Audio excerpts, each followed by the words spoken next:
Thank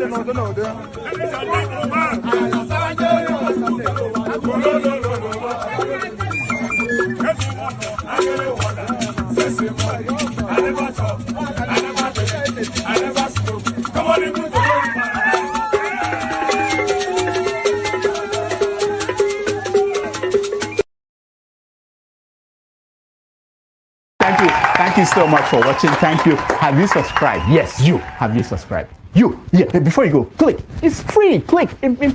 Just that's it. Have you subscribed? You are laughing. Have you subscribed? Have you subscribed? Thank you. Thank you. Thank you. Hey, madam. Thank you so much. I can see you. I can see you. We have to get to 100,000 subscribers. By the end of the year, how are we going to do that if you don't subscribe? Yes, you. Yes, you're about to click off. Why? Have you subscribed? It's free. If you don't, ask your son, ask your daughter how to. Just one click. Thank you. Thank you. I see you. Aha. Thank you very much.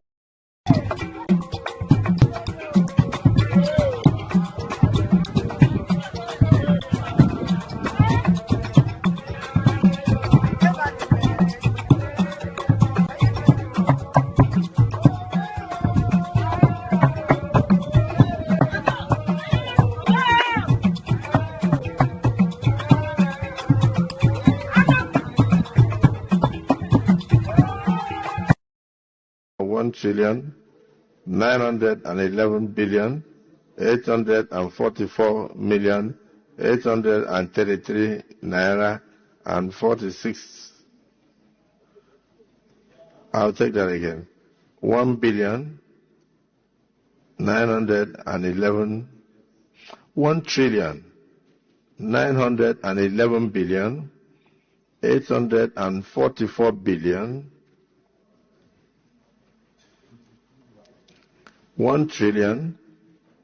This money is too much for me. In order to enable all of us to enjoy our holidays, a token has been sent to our various accounts by the clerk of the National Assembly.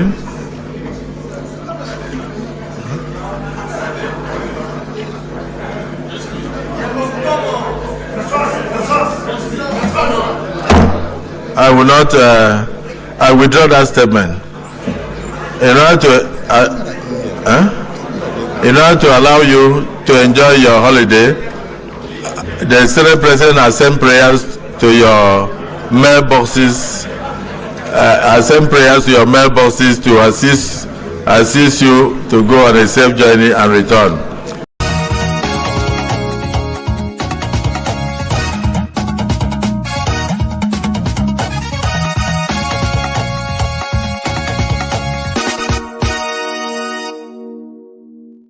So that Kanu has shown us how to do it. We can do it. If we want to vote and say our votes will count, how many people will they kill? Kenneth Okonkwo is not part of us. He doesn't know what he came from APC to join us. He wasn't part of what we're doing. Never. So if he now goes and Atiku now offers him money to be working for him and he start talking, are you insinuating that he may have taken money for Atiku and he's working for Atiku right now? Is that what you're saying, sir?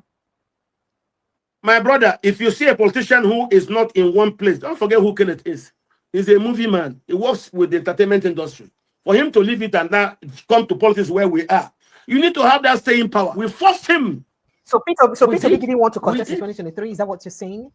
He never wanted to contest against Atiku. Never. Oh, so he was so loyal. He never wanted to go against Atiku. So he was so loyal to Atiku that he never wanted to contest at the same time with Atiku.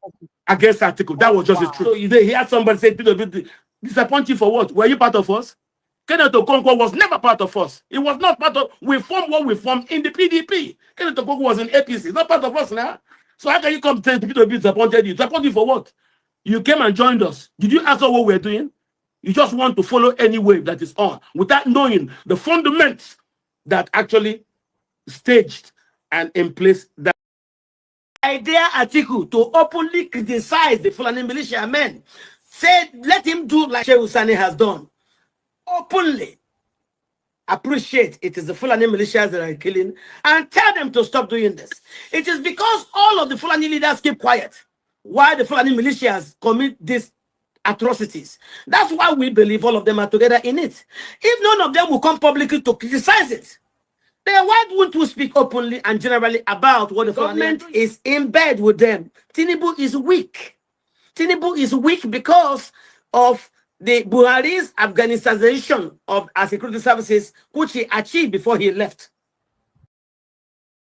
Oh no. What? They've entered inside, they are separating the land, they are abusing what to divide the land into two. You know that land is very big, 5,000 hectares in Ikeja.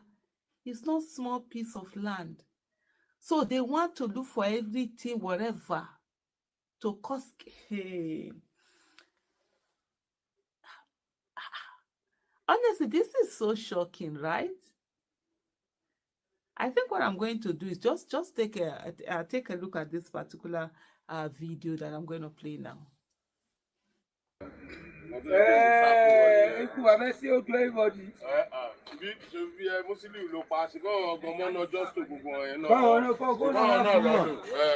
What you regret and see?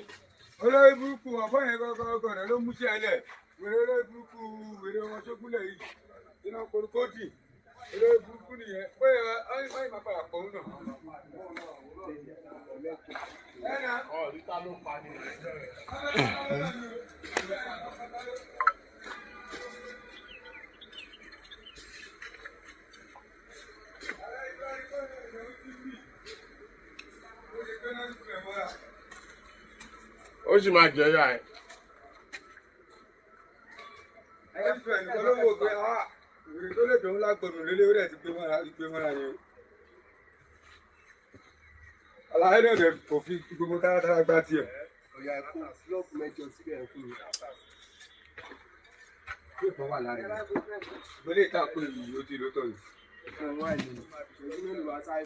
Honestly, the kind of audacity and impunity that goes on in this country is unbelievable. It's crazy. It's at its highest level. In the manner that you're looking at it and you are asking yourself, what? Just see. Of the leader of the indigenous people of Biafra, IPOB, Nnamdi Kanu, from Kenya to Nigeria in June 2021 as unlawful and illegal. The court also awarded compensatory damages of 10 million Kenyan shillings against the Kenyan government for gross violations of Kanu's fundamental rights. Meanwhile, the end is now in sight over the political crisis in Rivers as the FCT minister, Nyesom Wike, says he and the suspended governor of the state, Siminalayi Fubara, have agreed to work together.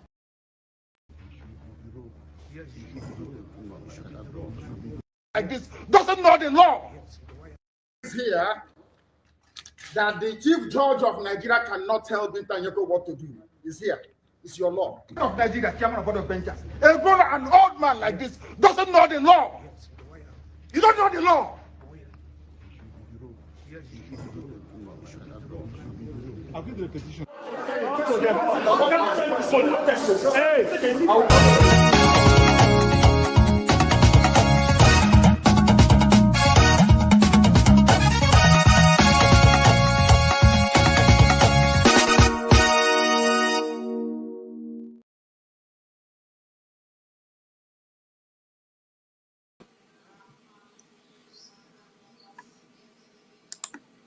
Hello, good people. It's good to be here once again this afternoon.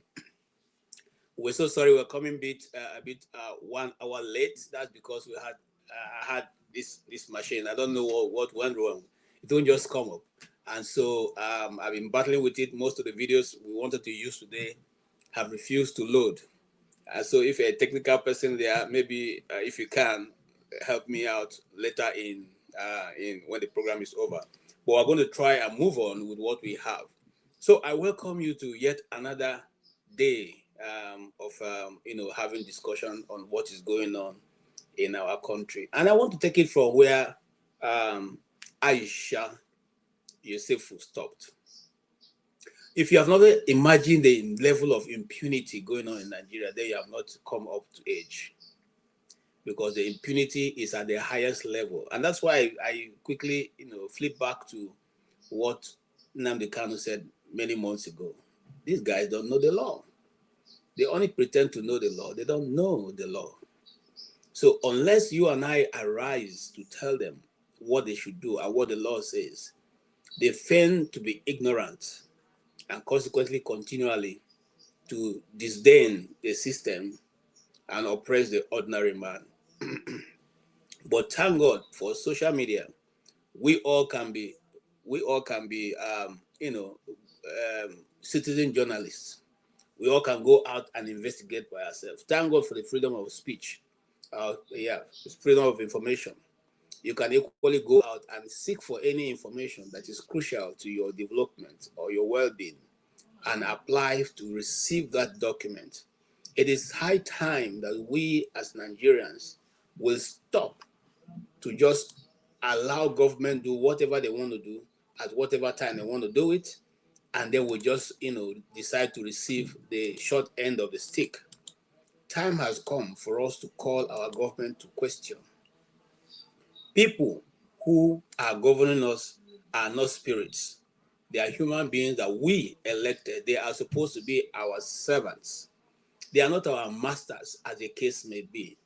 It's like turning the whole stuff upside down. In other climes where the citizens of those nations are respected, these individuals, people there ask questions. They ask the necessary questions. When the government is not moving in the direction they want, they go out and ask questions. It's not in our interest to keep saying, "Que sera, sera," what will be, leave them for God. God is not going to come down. Excuse me. God is not going to come down. You and I are already here. God is not going to send another representative. You out there, you are representing God in the sphere that you find yourself. If you are in government, you are representing God there. If you are in the private sector, you are representing God there. If you don't even have any job at all, you are representing God there. If you are a pastor, you are representing God. If you are not a pastor, you are representing God. If you are just even an unbeliever, you are representing God because you are made in the image of whatever you believe in. And so, why am I saying this way? It is high time for Nigerians to call out their government. We must not sit and fold our arms any longer. Systems and nations are changing, they're evolving. We are about entering another era of development. At this time, the first time it happened, we were not ready. The second time it happened, we were not armed. The third time is going to happen. Are we also going to give excuse to our children? Are we going to say we didn't know it was coming? The Igbos have a proverb. The war that announces it's coming does not catch a cripple.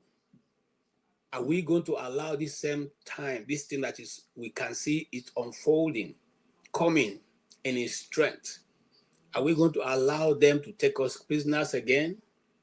Are we going to allow them to rub shoulders over us again? Are we going to continuously to remain the place where they've kept us? Are you hoping that the enemy is going to give you freedom someday? Are you hoping that your government, who does not care about you or your welfare, is going to one day wake up and say, let us not do this any longer?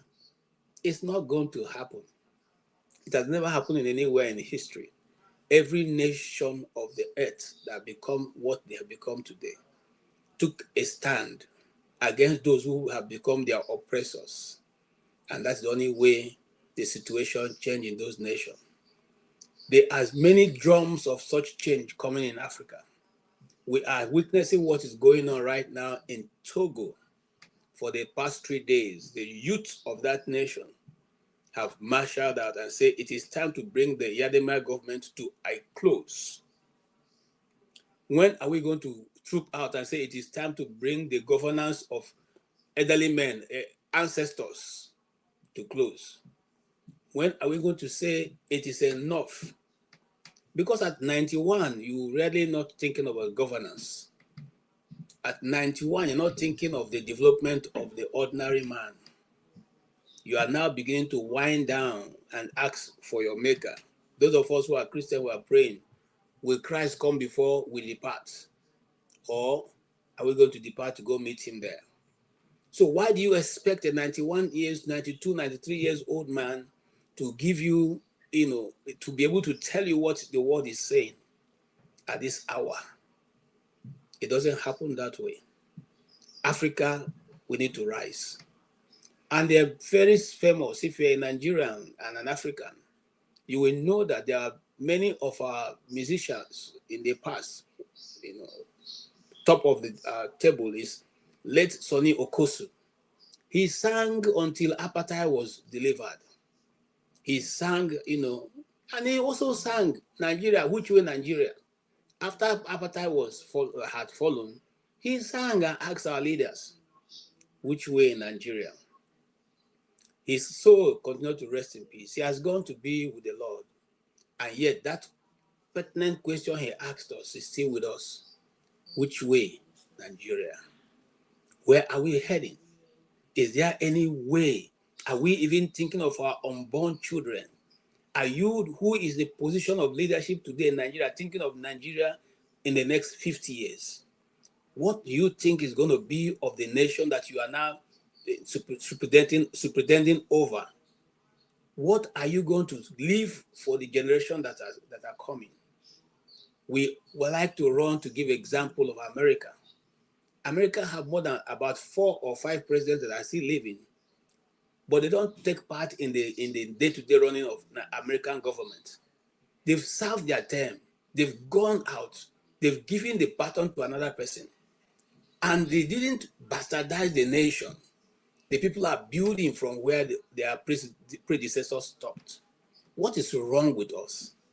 Is it that we are not able to reason, just like some people in some quarters try to imagine and say, or just that the color that we have is such a wicked color that we can't even be merciful for our own fellow man?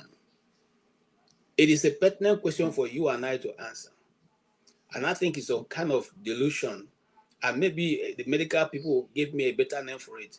When you steal even what you do not need, because some of the money that these people have stolen, their 10th generation will not need it. But yet they are still stealing. Yet they are still stealing. What do you want to do with this money? Because when you live here, you are not going to have any need for it. And for those of us who are Christians, who are waiting, that we are trying to amass wealth, we are trying to wait when we get to heaven, then we show God that we are righteous. I want to shock you, my brother and my sisters. Your righteousness is needed here. Because if you are not righteous, you won't even ascend into the heavens. It's only your righteousness, the righteous act that you do, that will give you that leverage to be able to enter that gate.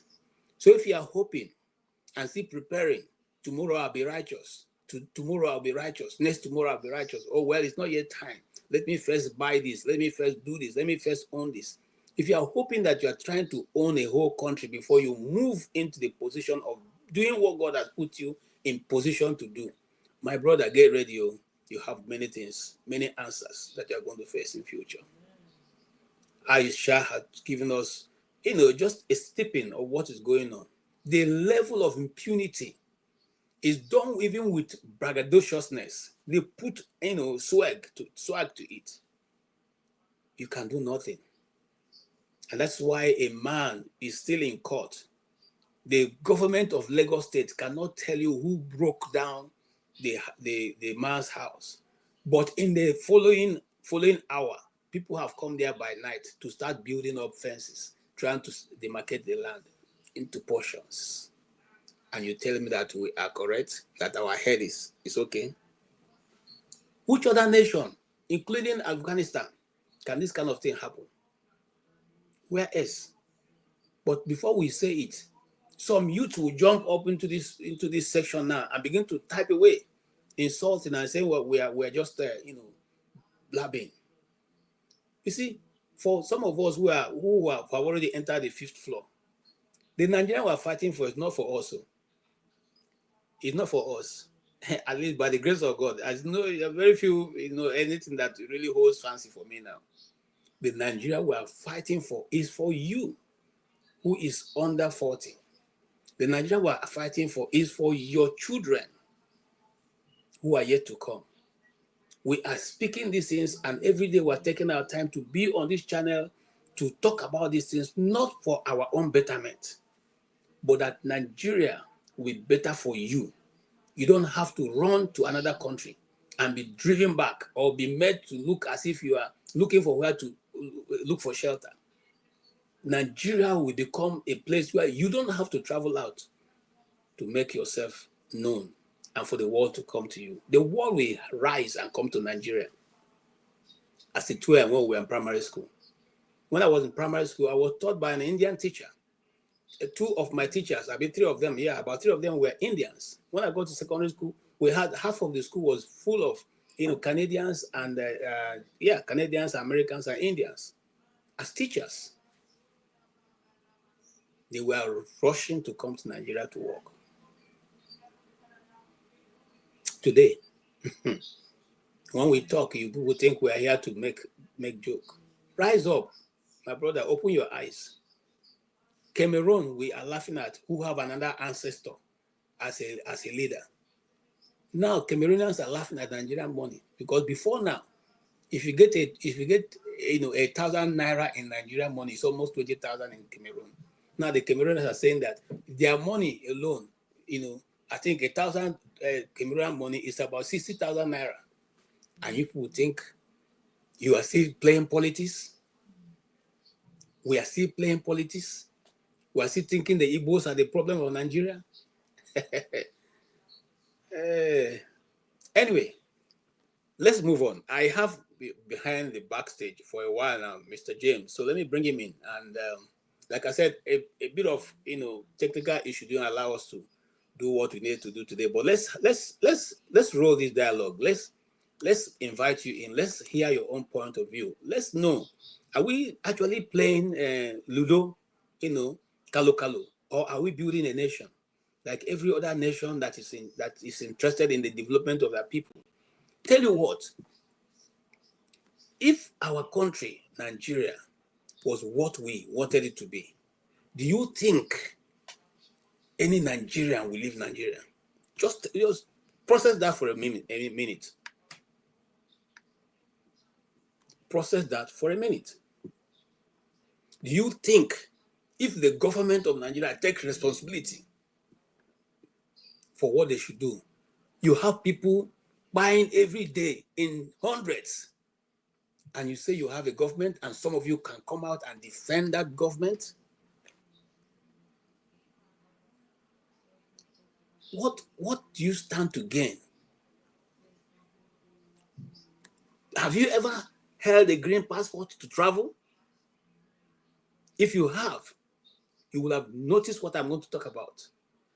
Even if there were 100 of you from that flight, you with a green passport, you'll be the last to leave the airport, even if you are the first person to step out of the plane.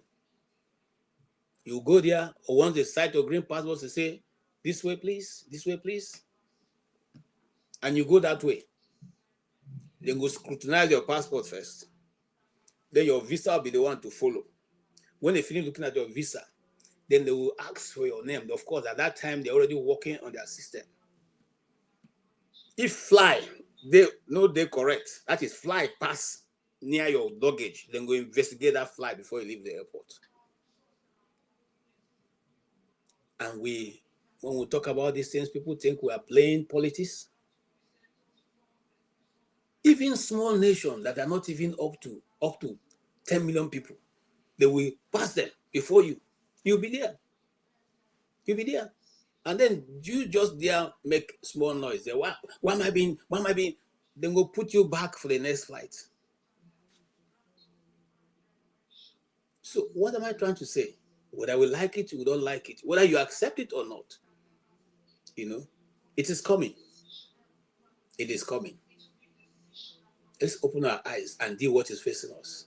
If we refuse, it will consume all of us. Thank you very much, Mr. James, for coming on to the show. I obviously like here because you come with a lot of experience, and in fact, somebody wrote me and said, please always give Mr. James more time, because the history he brings, he makes me understand this world more. So we appreciate you, Mr. James, for all your contribution. Welcome. Thank I you. also, yeah, I also have on the show Victoria. Victoria, welcome to the show. I don't know if I have met you before, but if not, you're welcome. You are on to double damages.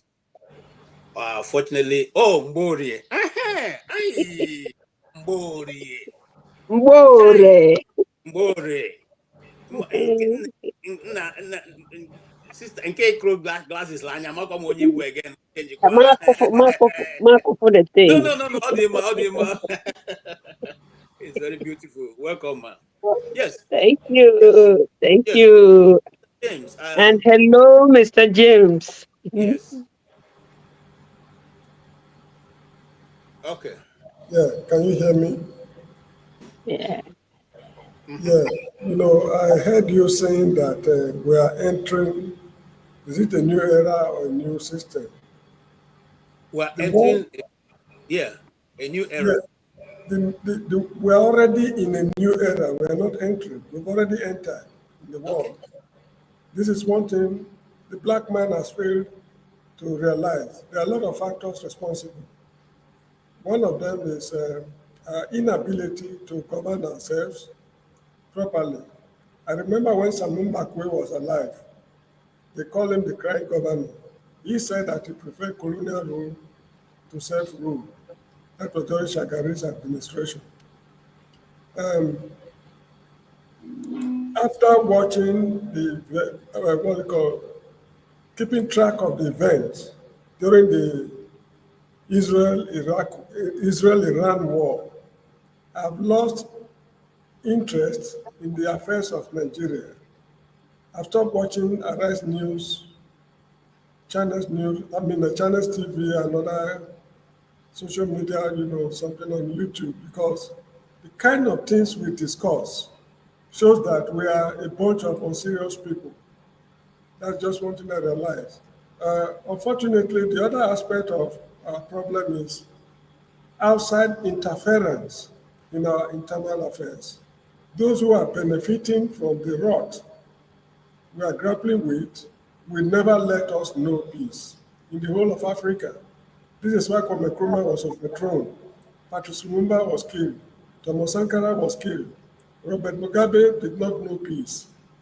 Mengistu Elimarem, the same thing, and so many of them, even Murtala Mohammed of Nigeria, he was killed on February 13, 1976. That day he was killed, I remember Suka Bukatimka, the leader of the coup, was at the British High Commission in the morning before they went to assassinate the man. So outside interference in our internal affairs is a formidable problem, and that is why all the key political leaders in 2023 elections, they went to Chatham House to pledge their loyalty to the powers that be. So this is how I'm looking at it.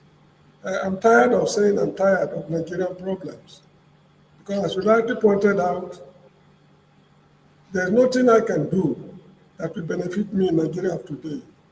I've spent my productive years outside, serving other countries in order to make ends meet and look after my family. Where I'm going to is closer to where I've been coming from.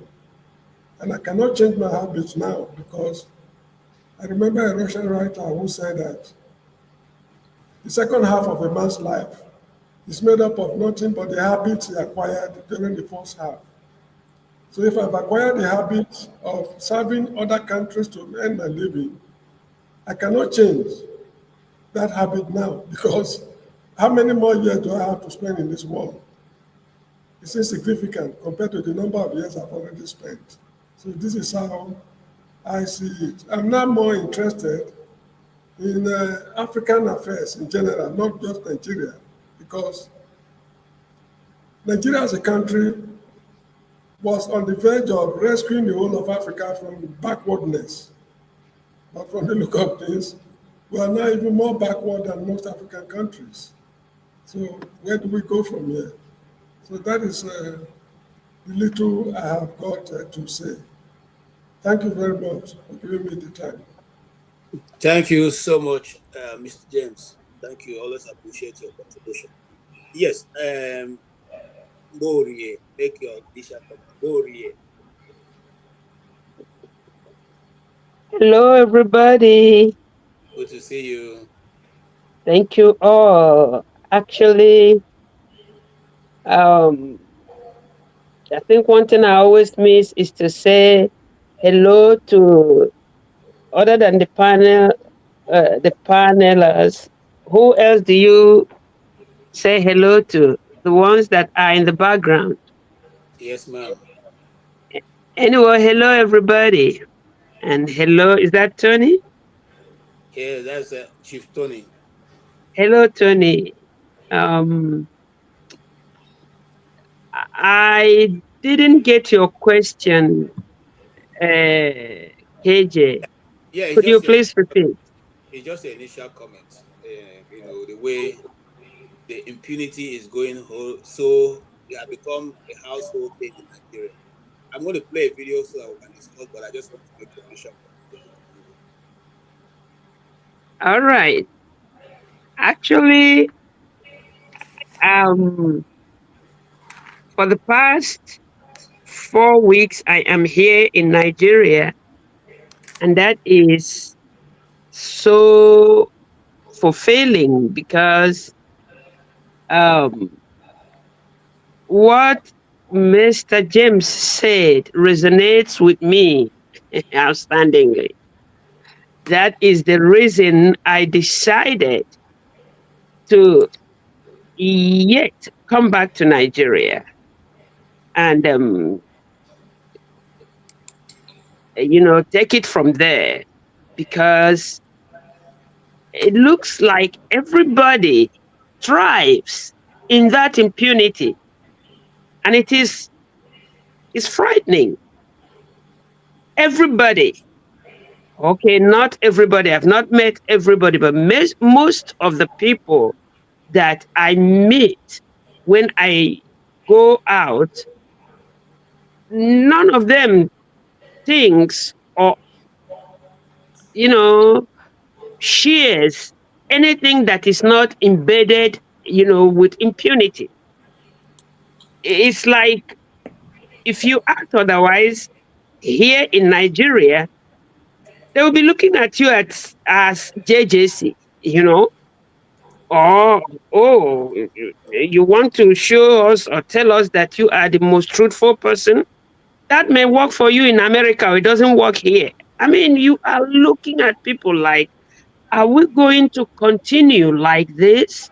Does it mean you cannot make your little corner any better than, what it is? And it's like, if you do not pander to what they uphold, which is that impunity, you just go home upset. And I keep going home upset every day. But this is Nigeria. The other day that I was at, that's the first week I came to Nigeria. That was about a little bit more than 3 weeks ago. I went to the market. I don't know, my brother KJ, if you know the pepper they call habanero in America. There's a Mexican type of pepper they call habanero. Well, we have it here. We call it ataurodo or danjarawa or ntokonokpo. Five of it is 500 naira. Five. 1, 2, 3, 4, 5. 500 naira. And you are wondering, how do people make it? It would have been a little bit different. It would have been a whole lot different if people were resistant to impunity. But that seems to be the only order of the day. I yield.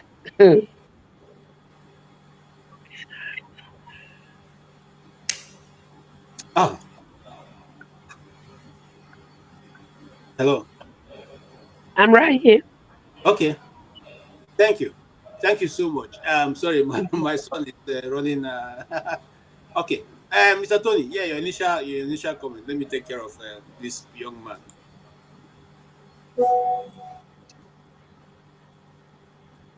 Good afternoon, good evening. Greetings to everybody. Pa James, Domo. My sister, Mori, Hey. Ekenangio. Ewo. Ekenangio. Thank you Adomegu so much Purundi. for coming. Yes. And Ewo. greetings to those on the platform who are listening. Well, I listened to what Mr. James has said and what my sister also has said. You know, some of the things that you talked about just reminded me many years ago in Nigeria. I was driving and I came to a traffic light. You know, it had asked me to stop. It was a red light, so I stopped. And then there were vehicles behind me. There was no vehicle in front coming from the opposite direction. So the people behind me started honking, honking, honking. The light has not asked me, it hasn't turned green. It hasn't asked me to go, so I just stayed. And then one of the people behind me just pulled out, came to my side, and said, "Oh, there." It's you I just that's looked, the other. yes, it's me that is there. I just looked at him, and then he drove, and then the others followed him, and they drove past me, and I was just there until the light, the green light came on, and I left. The problem, I don't know. The problem that we have really is the person who is always the villain is the one that tries to keep the law. Yes. And it's unfortunate. Yeah. There's no country that, prospers where there's impunity, where there's no regard for law and order. No country, no such country. Irrespective of who you are. The law, that's why there's law. The law is not a respecter of persons. You must wait. That's how society prospers. But the case of Nigeria is different. People, when you accost them, they say, "Do you know who I am? Do you know who I am?" You're breaking the law and you're saying, "Do you know who I am?" And then the tragedy of the situation is that that person takes you to police, take a call, does a phone call, and they come and arrest you and lock you up. You, the one that is doing the right thing, is locked up. And the one that is abusing the law, is left to go. It's unfortunate. And that's part of our problem, indiscipline. But when we leave and go outside our country and go to other places, we obey the law. We see these things. We see how things are ordered, and we admire them. We like it. But come and do it in our country, no. It's entirely a different thing. So I think it's a major issue and that's where leadership is critical. A leadership that will set example, would make sure that the laws, the institutions work. There are sanctions. Because the point is that there are no sanctions for all those things. I once listened to an IGP who went to a place, it was most recently, where somebody was murdered by the callousness of someone who is in authority. And he goes there and he says to them, he trying to condole that family, said, "Well, is the act of God." How can it be the act of God? Somebody just killed somebody. You say it's the act of God. If God didn't want the person to die, the person would not have died. What kind of thing is that? What kind of thing is that? When it is clear, instead of you to condemn the act, you say, "God, what has God to do?" God has absolutely nothing to do with that kind of wickedness, with that kind of callous attitude. And that's what we see. You trivialize, you leave the blame where the blame is supposed to go, and then you just go to trivialities. So that's the country that we have. And until we begin to address such things, they may be minor things, but they are important, because a lawless society is as or country is as good as a jungle. Let me just stop there so others can speak. Thank you. Thank you so much, Mr. Tony. Thank you, each and every one of you that is here today, and those in the panel section. We will advise. We are about 70 of us right now viewing. Can we just all press the like button? If we have 70 likes today, my day would have been made. If you have not liked it before, please press like. that will make YouTube and Facebook to, put it before more people, distribute it across board so that more people can join in this discussion. Thank you so much for every one of you who is going to do that. God bless you. My sister has fired me with a cup of coffee. Thank you so much, Oriako Tokbe. God bless you. Happy birthday once again. Welcome to the 5th floor, where we have been chairman for a long time. And it's good to have you there. Yes. So going forward, I have a video that I want us to discuss. Yesterday we touched a bit of it on it, but we did not, we didn't exhaust it again. But let's go back there, because you see, today we are going to be dealing with a rascality, impunity at the highest levels in Nigeria. So all our topic today, if you probably didn't have it, but we'll just say we initially published the whole thing, but it wasn't working, so we had to do a quick one. So we just put in special broadcast. But we are dealing with impunity at the level of governance, at the level of individuals, at the level of tribe and the rest. So we will generally be talking about impunity in Nigeria and how it's perpetuated against the people. And in America, that most of you know, even if somebody has become, you can see as powerful as the office of the president is,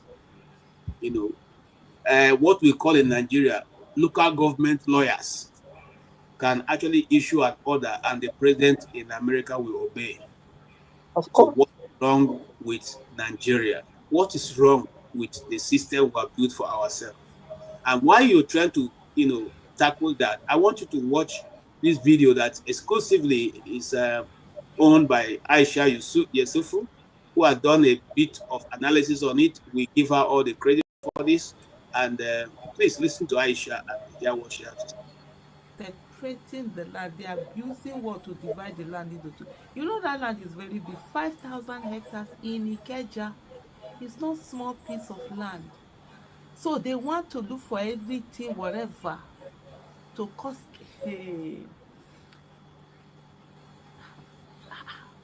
Honestly, this is so shocking, right? I think what I'm going to do is just take a look at this particular video that I'm going to play now.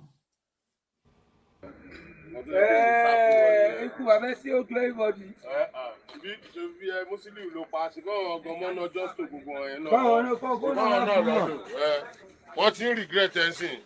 Olórí burúkú ọ̀bọ̀n yẹn gọ́gọ́ rẹ̀ ló mú sí ẹlẹ̀. Wèrè olórí burúkú wèrè wọn tó kúlẹ̀ yìí. Iná korokó dì.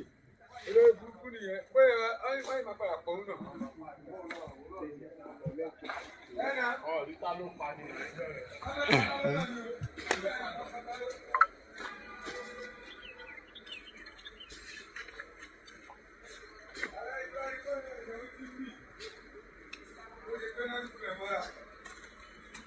Ó sì máa jẹ́ yá ẹ̀. Ẹ̀fẹ̀ nìkan ló wò pé ìrìn tó lè dùn lágbọ̀nù lélẹ́ ó dẹ̀ ti gbé mọ́ra ni o. Àlàyé náà dẹ̀ kò fi gbogbo táratára gbá tiẹ̀. Ọ̀yà kò sílọ́ọ̀pù mẹ́jọ síbẹ̀ fún mi. Yóò tán wà lára rẹ̀. Gbọ́dọ̀ ìta pé ìlú ti ló tọ̀ yìí. Honestly, the kind of audacity and impunity that goes on in this country is unbelievable. It's crazy. It's at its highest level. In the manner that you're looking at it and you are asking yourself, what? Just see. So this is what Mr. Peter Obi wrote. He said, still on the demolished Ikeja land, the legal counsel to Nest Foods Limited, acting on the instruction of the company's CEO, Ndibe Obi, my younger brother, has taken the matter to court over the Ikeja property that was unlawfully demolished after trespasser misled the court into granting an unjust possession order. I have just been informed that the same trespasser is now under the cover of night erecting a fence within the premises in an attempt to divide the land into two. The secrecy and desperation behind this act speaks volume. It reeks of impunity and seems like a deliberate ploy to complicate legal proceedings already on the way. Whatever the rationale may be, This is a flagrant case of trespass and a brazen assault on the rule of law that will surely be rectified. The matter is now before the court, and we can only hope that justice will not only be done, but be seen to be done swiftly, decisively, and in full accordance with the law.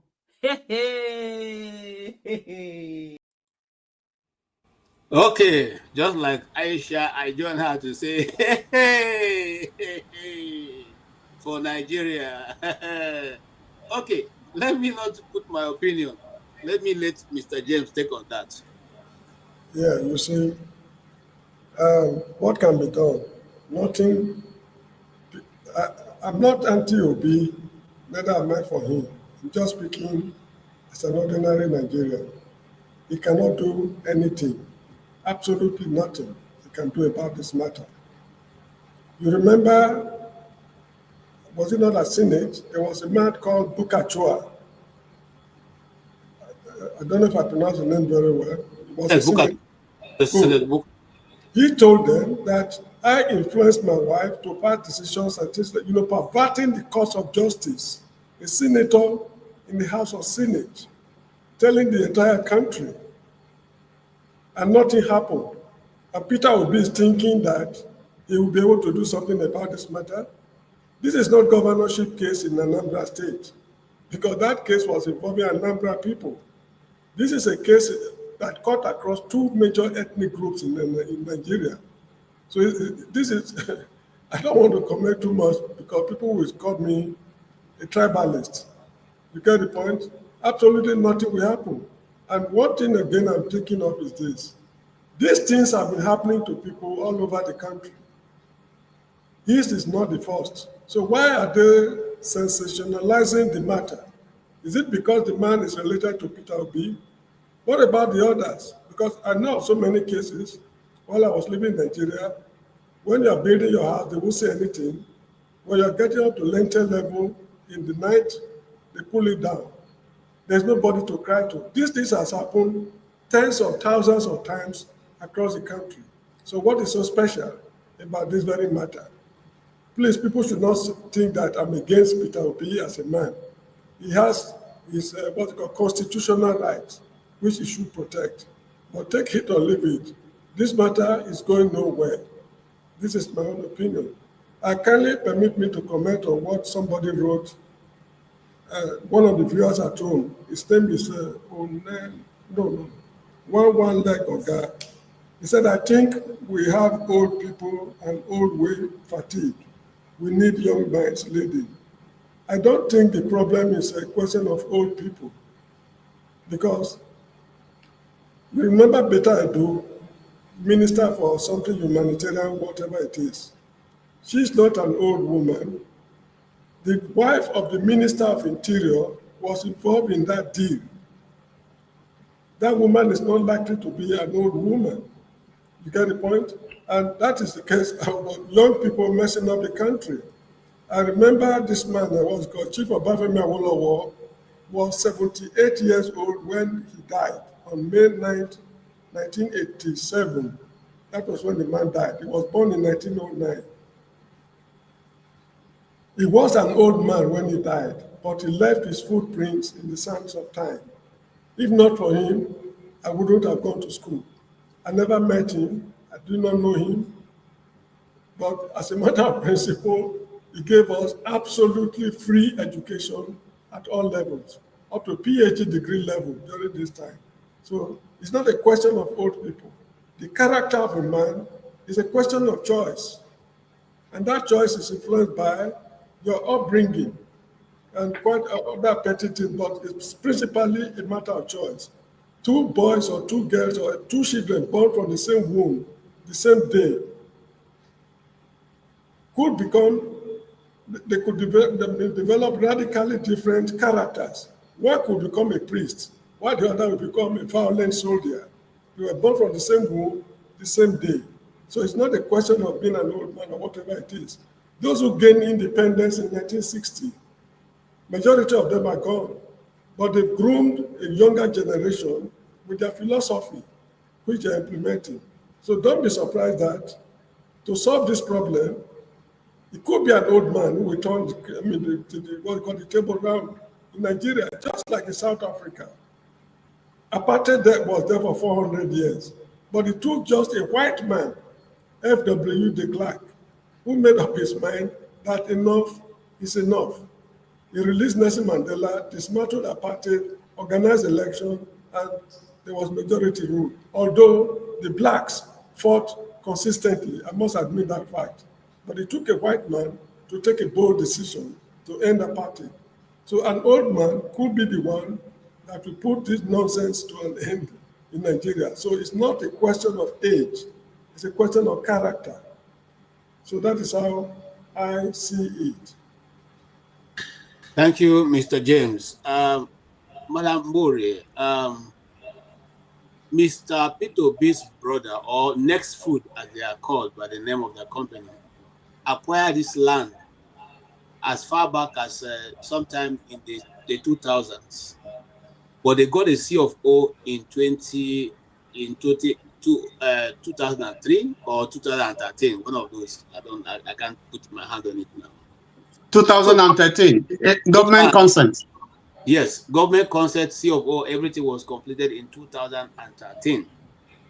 Now, why did the person who owns the land, who is the rightful owner, who now came in and had the audacity to break the house and scatter everything, and now have now sneaked into the night, by night, and they're now demarcating the land? What do you think the legal action that will come out of it will be?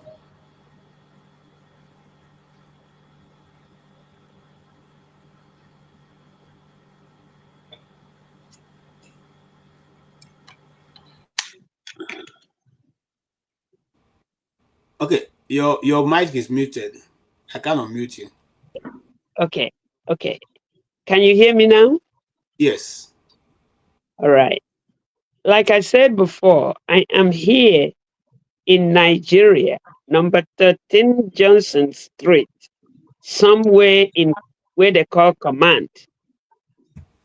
What you just narrated is a regular occurrence here in Lagos, very regular. And there is no, I'm Igbo, and I know that it occurs a whole lot to the Igbo men here, Igbo people here. If anything will come out of it,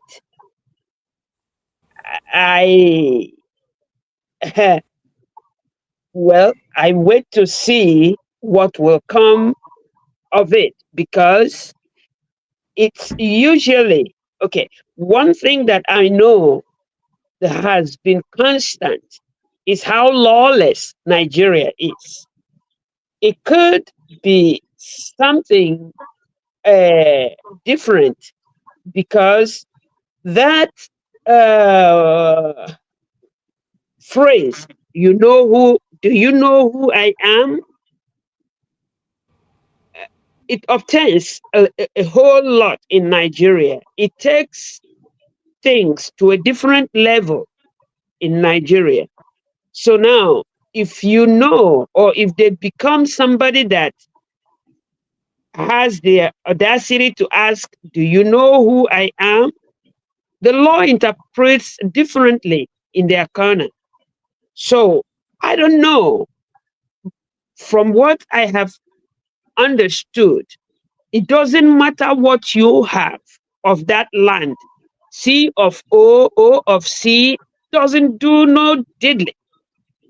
Any day the owner of that land wants to take it, whoever the owner is can garner the rest of other landlords in that vicinity to negate whatever paper you have. It's a regular occurrence. So I can't say, because it rarely happens that justice is served to whoever they remember, whenever they remember who bought such a piece of land. I don't know if I answered your question, but that's Yes. how I feel about it. You did. Thank you. Mr. Tony, you are also very familiar with the Lagos environment. And I see what Mr. James is trying to do, you know, because it is easy for them to term you a tribalist because you're saying, oh, this thing is happening to a particular set of people. Why is it happening to this particular set of people? Now, this land has been lying in Ikeja since 2013. The business have been going on in that same ground. The people have not had any court case or somebody even come to inquire, say, come on, this land you people have built your company on is my land. Then you came in at the, sorry, I want to understand, how does it even make sense that, Tony, you locked up your office and left for your home in the evening, but the next morning you come, you find out that the whole of your office space have been taken down and they didn't allow you taking anything out. And on inquiry, you find out that the person who is in what you're even giving doesn't even have your name on it. What do you do? Who bears the brunt? Who takes the, who bears the cost of all this destruction that will happen to Mr. Peter Obi's brother? Well, I watched the video that you played. I have also watched some other videos. I watched Obi speak. I watched his own side of the story. I mean, I listened to his own side of the story and the video. I've also listened to his lawyer. Unfortunately, I haven't heard anything from the other side. So I have heard from the Commissioner of Information, Mr. Benga Omotosho, speaking on this issue, when he appeared on Channels TV.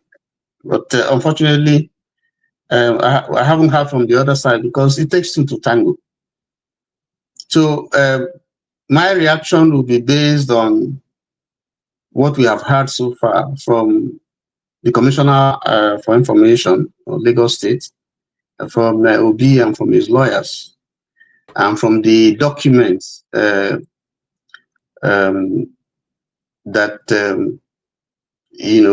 Obi spoke of concerning the person who claims to own the land. But let me first of all say that this case is a court, and I have hope that the court will look at this case based on the facts available and make a pronouncement. From the lower court to the appeal court to the Supreme Court. I'm sure that a case that is very, very clear, there's no way that you can sweep it under the carpet. So I'm not going to pander to this ethnic thing or whatever.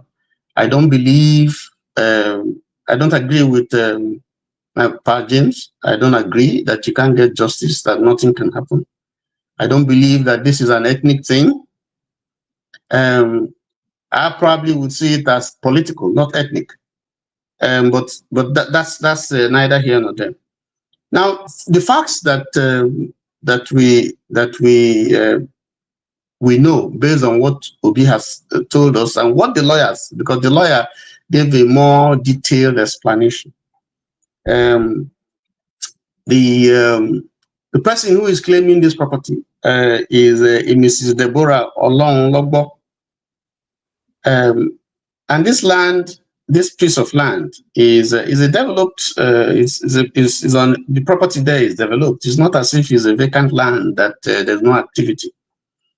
And Nest Group is right there written on the building. So if you say you don't know the owner, who has been doing business there for years, then I wonder if they don't pay land use, they don't pay taxes to the Lagos State government, and if people do business there and they have been there for years, it's difficult to understand why anybody would say that they don't know is an unknown. I mean, the person who has the property is unknown.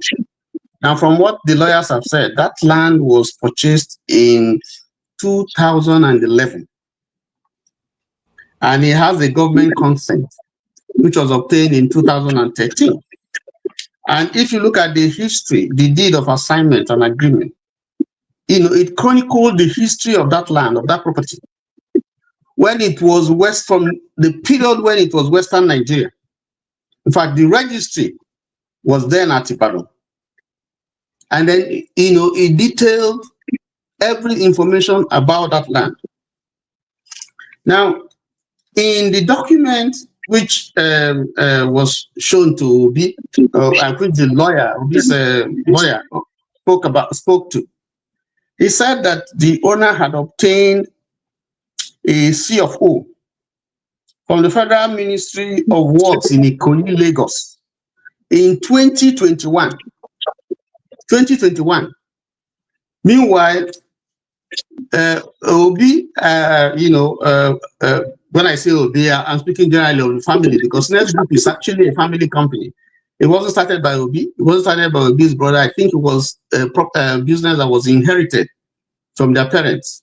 So if Obi said it's a family business, is right. If you say his brother has the majority share, is right. Okay. So the government consent from the Obi side, was granted in 2013. Okay. Now, the same government, according to the document, that the person who demolished, the party that demolished it, demolished that property, or alleged to have demolished that property, they have a C of O, from the Federal Ministry of Works. I don't know whether they have, I don't know. I don't know how that came to be, but they also have another C of O, which is dated 2020. I'm trying to look for the dates. Let's see. I think 2024. Yeah, 2025. They have a C of O of 2025 for the same property. Now, this one is obtained from the Lagos state government. So I'm just saying this so that you can look at it. You have Obi claim they have a government consent 2013, and Mrs. Deborah Olonlogbo has a C of O 2025. So you can put your facts together if we assume that what we are hearing from Obi is right. Now, but there's something that I want to draw attention to. When I listen to the Commissioner of Information, Lagos State, speak, there were words that he used that I heard him use, and I shook my head.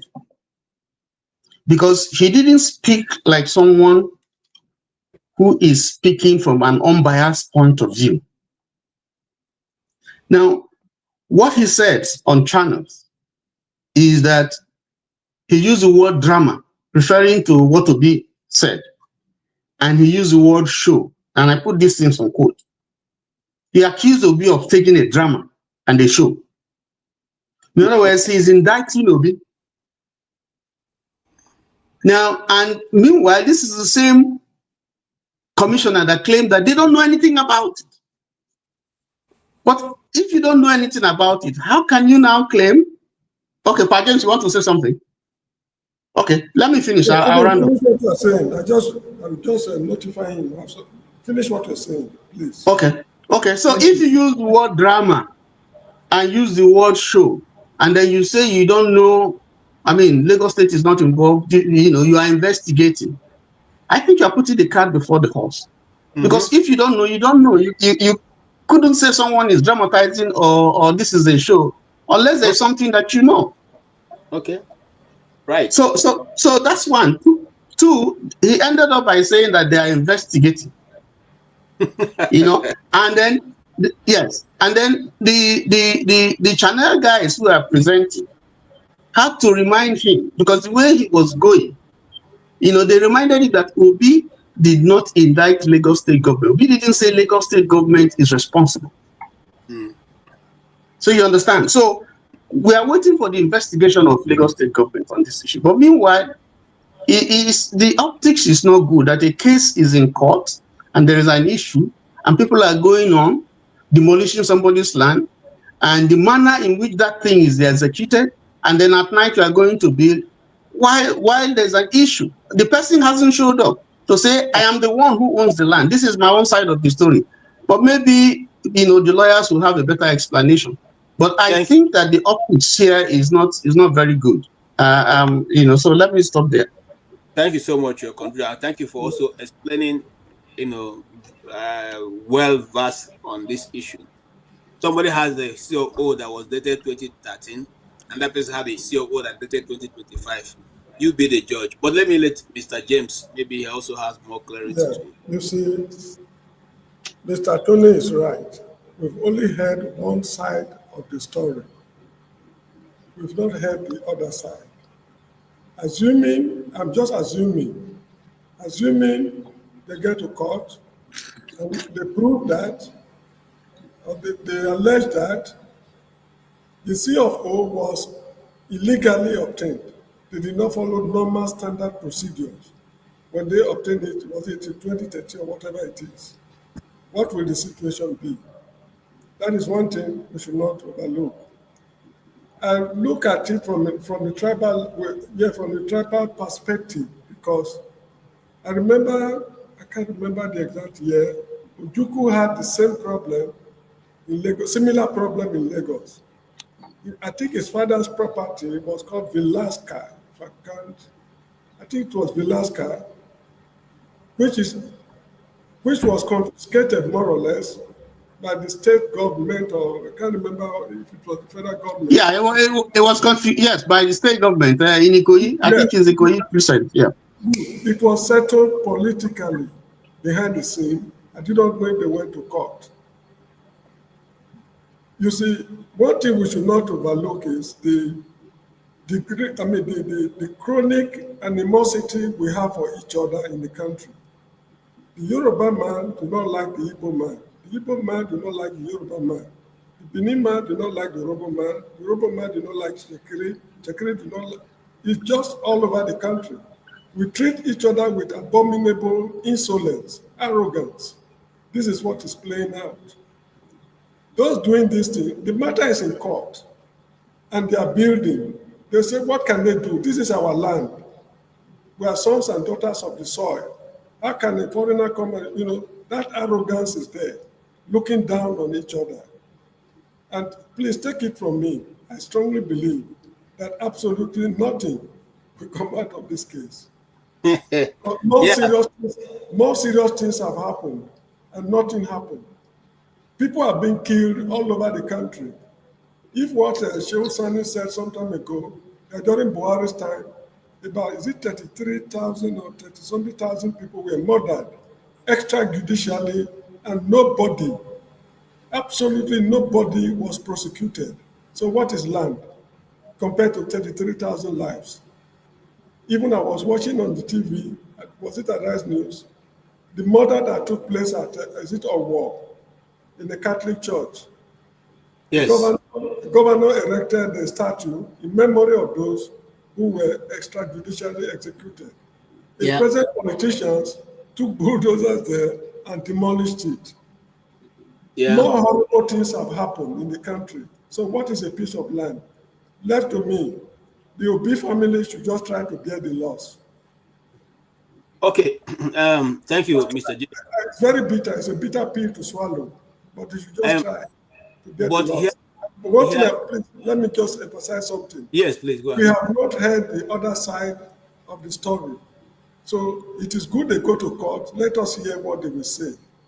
But the way they are going about it, building the land while the matter is still in court, what is the court doing?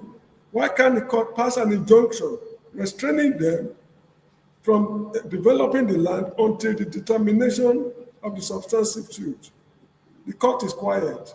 So anyway, it's Nigeria. For me, I've given up on the country. I'm looking forward to post-Nigerian republics. You see, the Nigerian legal system is not like the woman that her eyes are tied. The woman's eyes here is open. And when you come, it will ask you for your ID card. to identify your tribal linen before judgment can be given. But you see, it's frightening for me what you just concluded with, and that's where I would call Mbori to be part of it. It's frightening for me because if you say I paid for land, 5,000 hectares of land in 2013 with my hard-earned money, real Nigerian money. I'm not talking about this paper people are having now. Real Nigerian money I paid in 2013. And then it gets to 2011. 2011. You paid in 2011, got your original papers and everything, 2013, endorsed by the governor. Then in 2025, somebody comes and knew this thing. And what is the claim you're going to claim? That you were not in the country when the land was developed? Or what is the claim going to be to make you ownership of it? Since the law of property says 90% possession gives you ownership. So when you come before the law in property law, person who is living in it or who is on that spot, has more rights. That's why even if you go to court and you are trying to repossess your building, most times they give the person time to move out. That's why most landlords don't like to go to court. Okay, because the person will have to say, the judge will have to ask, how long will it take you to be able to move out? Say, okay, it will take me 3 months, fine, and all that. Anyway, but coming to you, Madam Mbori, you are on ground right now, and also you must have got feelers of what is going on in Lagos. Is this an Igbo thing? No, you are mute. Yeah, I always forget the thing, but thank you.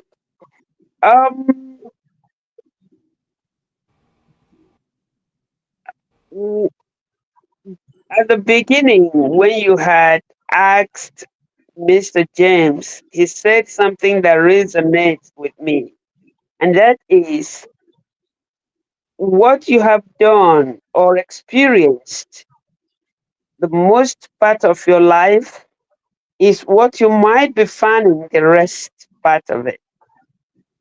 And that is what I know, or that is my, inclination as far as this issue is concerned. It's, I mean, rarely, very rarely has there been any of such issues that anything good came out of. Whether I am here as I am, in fact, at a point, I started discouraging my family members from buying lands here in Lagos. My nephew is a realtor, and he has done everything he could for me to for me to acquire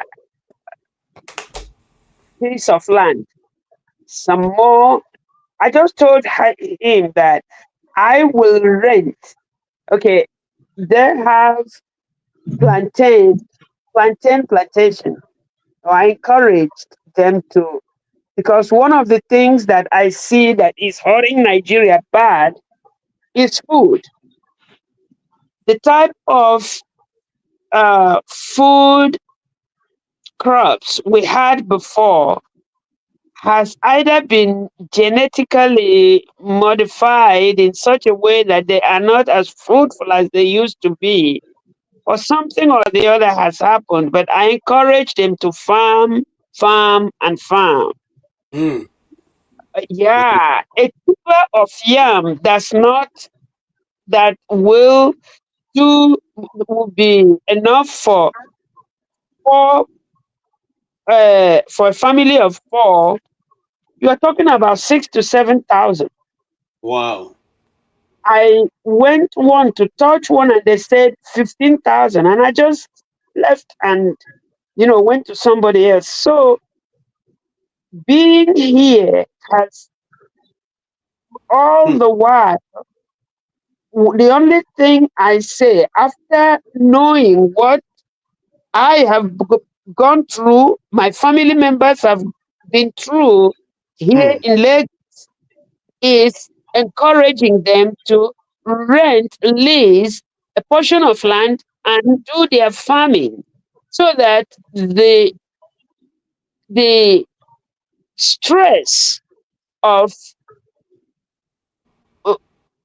uh, documented ownership of land, the stress they take you through, and that case will never come to closure until after. I mean, I don't want to. I don't want to have any part of that. I don't want to have anything to do based on what my experience has been. Of course, nobody knows me, and neither do I want anybody to know me. For me to go and ask, do you know me? And things start moving. No, I just want you to be able to deal with me on the documentation that exists, that gave me the ownership of that piece of land. But no, I have never had such experience. None of my family members has ever had such experience. That's why it looks like I am as pessimistic as can be over it. That is from my experience. I borrow from Mr. Jeffs's synopsis of what one has been doing and what one could be doing from now after 60 or 70 onwards. I don't have any hope of any type of, are you kidding? It's a quote in Nigeria, when nothing goes right. No, I have no hope. I don't do hope with Nigeria. Thank you. Thank you so much, Mbore. You actually drove it home. Now, what if I understand what she's simply saying? It's even better for you to avoid, because you are not going to get justice. And then we'll have other people who will speak about this issue of justice in a short while. Of course, you all know when Nnamdi Kanu busted out court and said, you are a senior lawyer, a son for that matter, and you don't know the law.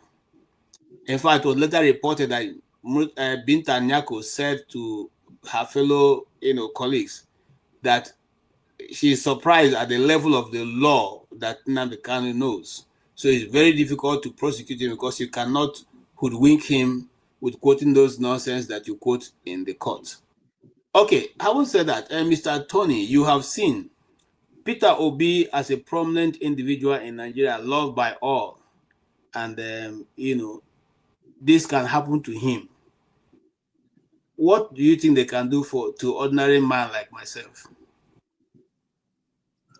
Well, again, I still want to stress that this should not be reduced to an ethnic thing. Yes, it may be happening to other people, but that's not a justification for anybody to just let this issue go. If you feel that someone had trespassed on your land and you have title, it's your right to go to court. So let me ask you, do you understand Yoruba? Yes, I do. Okay, what was it in Yoruba in that video that you just played of Aisha Yesufu? Okay, I didn't quite listen to the background, but they were saying they didn't mention names. I didn't hear names. I think they were probably saying something. They were insinuating something about someone, but they didn't quite mention the name. So I cannot be definite here to tell you what they were actually referring to. But these are laborers, or maybe somebody who working for whoever is claiming to be the owner of the land. The point here is that, if we Tito B, I have had a case. I have property in Lagos, and I don't want to personalize it, but you see, I have seen a fight between two families who are claiming ownership of a vast area of land that dates back, far over 50, 60 years. And these are not people from outside Yoruba land. These are people from within Yoruba land, claiming this vast area of land. One party is saying that it's an ancestral land, a vast ancestral land that they occupied. It was their farmland over the years. Yeah. Another person, another family that is claiming it happened to be very, very educated and was smart enough because of their access, because of their position in the land registry, to have gone and registered this vast portion of land in their name. And so the one that were the party that was claiming that is their land, not because they are not educated, you know, they didn't have any document to prove, to show that this is their land, apart from oral and historical evidence, you know, which is difficult to prove in court, you know.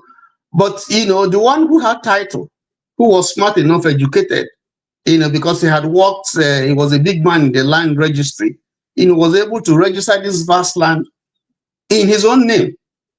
And you know, in the eyes of the law, you know, when the case came to court, because the two parties were selling land, and so those to whom they sold the land to, you know, each time were meeting opposition.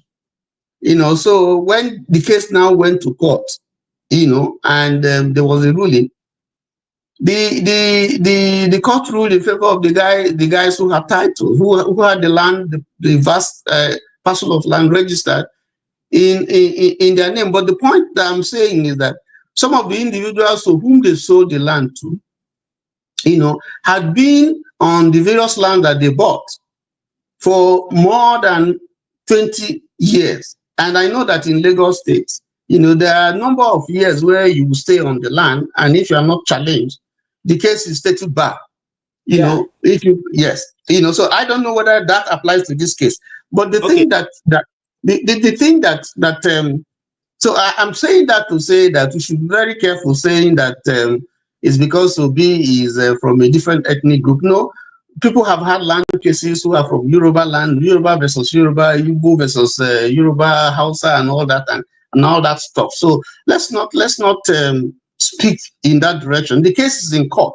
But again, I am saying that, you know, again, I want to go back to the Commissioner of Information. I want to go back to his speech. You know, because, Tony, hold on, yes. hold on. You see, I listened to the Commissioner also of Information. And from just what he said, you can see that he has already taken a position against Peter Obi.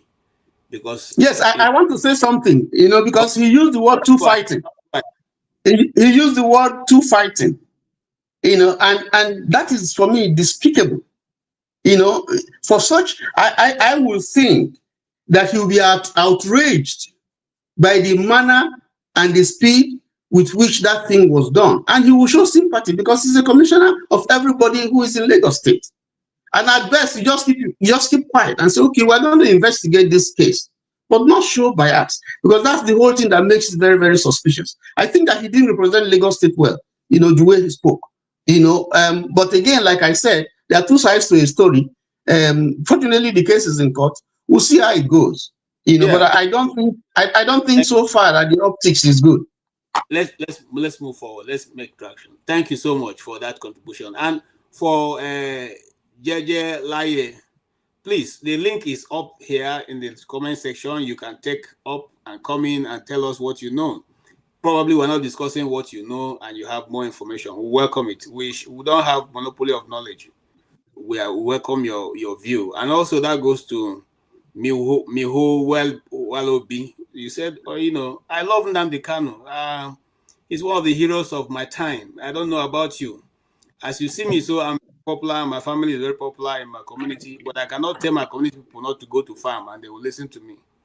If you don't respect the man who can say to who is not even present and say community people don't go to farm, everybody will sit in their house, then I don't know what to call you. You know, I don't have such authority. But if you have, come up and let's discuss about that. Thank you. Having said that, let's move on. I have another video that is quite up, and I want us to discuss this. You see, all through this while, when we have been having this rampage, you know, headers all around Nigeria, committing all kinds of mayhem, we have forgotten to call to question what they always call. You know, we're trying to turn the tables right now. Before now, they will say, oh, you know, what's going on in the Southeast, the elders are not talking about it. We have never heard the elders of the North talk about the rampaging herdsmen. Well, we didn't hear the elders of the North talk about the killings in Benue. In fact, the whole of what went on in Benue, we didn't see the Northern Elders Forum constitute a forum to go and ask the governor of Benue State or to ask for compensation to be paid to people of Benue. The question now being, is Benue truly not? But however, I'll leave that to you. I want you to listen to, and I give credit to also, much as I give to Yesufu, I also give to Precious, with update with Precious. If you don't follow her, please go follow her. She makes a lot of sense, and she brings people who deal with issues on the mark. She doesn't, those guys who come there like me, they don't hold water for mouth. They say it the way it is. Listen to this guy and let's talk about it. Don't want anybody to rule power. It's not just no Igbo man. Nobody should rule. Only them should rule. They want to extend their success over the House of Buffet. Don't talk about it. It's not true. They went and seized the NBC. Used the NBC to penalize Channels Television after I gave an interview.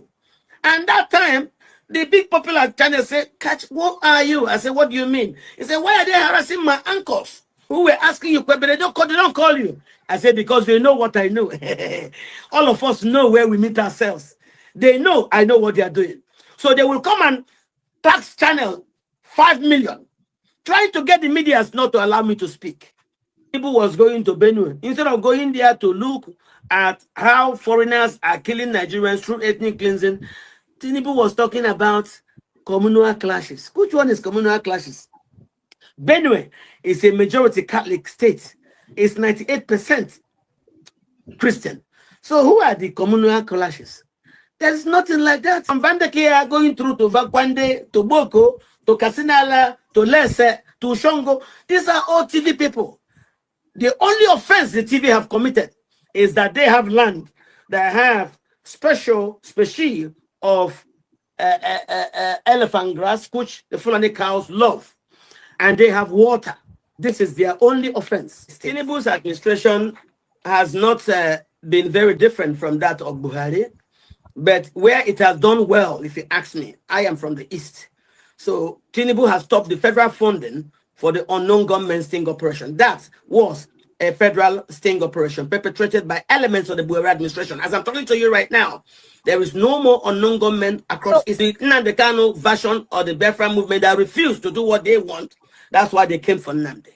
And most of the people who started with Nnamdi are the ones who went over to start working with Asari, start working with Utomefo, all of them the Biafra customary government, and all of them were simply collecting money from Buhari and being managed by Bichi. But now, Tinubu's government is not funding those things anymore. That's why you saw complaints from people like Asari and so on. Didn't they pay them again and all that has stopped. So for me, yeah, Tinubu might not have shown competence. The fact that he has stopped the federal funding of the unknown government sting operation in the East. Okay. Well, I laugh in Igbo. And Mr. James, you heard what he said. And let us dissect what he said. Do you agree with him? You see, at the beginning of this show, I told you that I've lost interest in affairs of Nigeria. Please when I watched what happened between Israel and Iran, it is despicable that at this stage of our development, considering the problems the black man is grappling with, just hear the kind of things we are discussing on international televisions. It shows how unserious we are. I'm completely fed up with the affairs of Nigeria. Because considering, I'm not joking. The black man is on the verge of being wiped out of existence. I was painting an imaginary scenario during the war between Israel and Iran. Assuming a missile was fired within Israel to hit Jerusalem, maybe the Dome of the Rock or whatever, any of the Holy Sepulchre, they can lie that this missile was fired from somewhere in Africa. And as a punishment, the whole of Africa has been taken over as a European colony, or it should be under the supervision of the United Nations, like a mandated or trusteeship territory. It's a possibility we should not rule out. Another thing they can do is that they can inject virus like Ebola disease to wipe out everybody from Africa. There's absolutely nothing anybody can do about it. Even if they can do anything, they will not do anything, because the world we live in these days is every man to himself and God for us all. So instead of us to get ourselves properly organized, we are thinking along tribal lines. Kulata asked a very reasonable question some time ago on this program. Why is it that no Fulani socio-cultural organization has ever chastised the Fulani cattle herdsmen? It took the federal government of Buhari considerable number of years to even acknowledge that they are terrorists. They were calling them armed bandits. They refused to brand them terrorists. You got the point? So I'm fed up with the country. The only way out is for us to think of post-Nigerian republics. It's not the best way, considering our numerical strength and importance, if we are united, to face world problems. But if there's no way out, why should we wait for the white man to come and conquer us before we know exactly what to do? Because from the look of things, Africa will be colonized again. The world is getting short of resources. Countries are industrializing at an alarming rate. They need valuable mineral resources that are lying fallow in Africa. So if you cannot use it, please give way.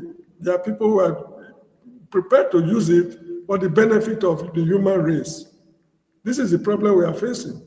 But unfortunately, as I always say on this program, we are busy running after women and useless. Look at this obese case. How can I be sure that this is not a modern version of abandoned property? What happened in Port Harcourt? What happened to Velasca, which Ojukwu strenuously retrieved from the federal government? How can you convince me that this Peter Obi's case is not a modern version of abandoned property? Remember, abandoned property issue from up till now has not been resolved. Although that problem can be resolved, it has not been resolved. And this case is happening. And after Obi, who next? So these are issues we should be thinking about. But the most important thing, please, let me say for God's sake, though I don't believe in the existence of God, for God's sake, let us get ourselves organized and rescue the black race from extermination. Thank you, Mr. James. I like the angle you are coming from. You see, unfortunately, I have become frustrated with trying to get the black race to think black, to think about 100 years from now. You see, the challenge, major challenge with the way we plan is that we don't plan for the future generation. We plan for what we can have now. And, well, let me not digress. Let me just keep on the topic. Madam Borie, you have heard and you have seen. Now, what Mr. Catch or Dr. Catch was trying to project in that place, which we didn't get, but Mr. James touched on that. How come no northern elder has been able to condemn, even not for once, the rampaging evil terrorists running a rampage in Nigeria? How come none of them has ever for once? They got the Igbo elite, the Igbo elders, to come out to condemn IPOB. And once an Igbo man wants to say anything, they say, oh, supporter, then the person will withdraw back. Why have the northern elders never come out to say something concerning what is going on and who they are and condemn them outrightly and totally? See, great grandma is getting it this time. I first of all unmuted myself, so great grandma is doing really good. Anyway, I am. I'm not intending to offend anybody, but I am very biased in this. As far as this issue is concerned. I have tried to figure things out, both what I know and what I heard from people. There was a time Sanusi Lamido, the former governor, central bank governor, something to that effect, I saw him being interviewed by Caucasians, and he did say, if the I will paraphrase what he said. It wasn't exactly, but that came out meaning to me that if either the states, each state in Nigeria gives gives into that ruga, or the killing continues. But he didn't call it killing; he called it immigration. He said it's nothing but immigration, and it will continue. Now, when I hold on to that, I did hold on to that as an idea of why what is happening is happening. I also hold on to the idea that the colonial juggernauts did, have a treaty or whatever type of agreement they had with the Fulanese to make sure that Nigeria and everybody in Nigeria is wiped out. Somebody like I remember his name, that was going everywhere to, what's the name of this richest man who is now from America, who is now divorced? What's his name? The one that was said to have Bill Gates. Bill Gates. Thank you, please. Thank you very much.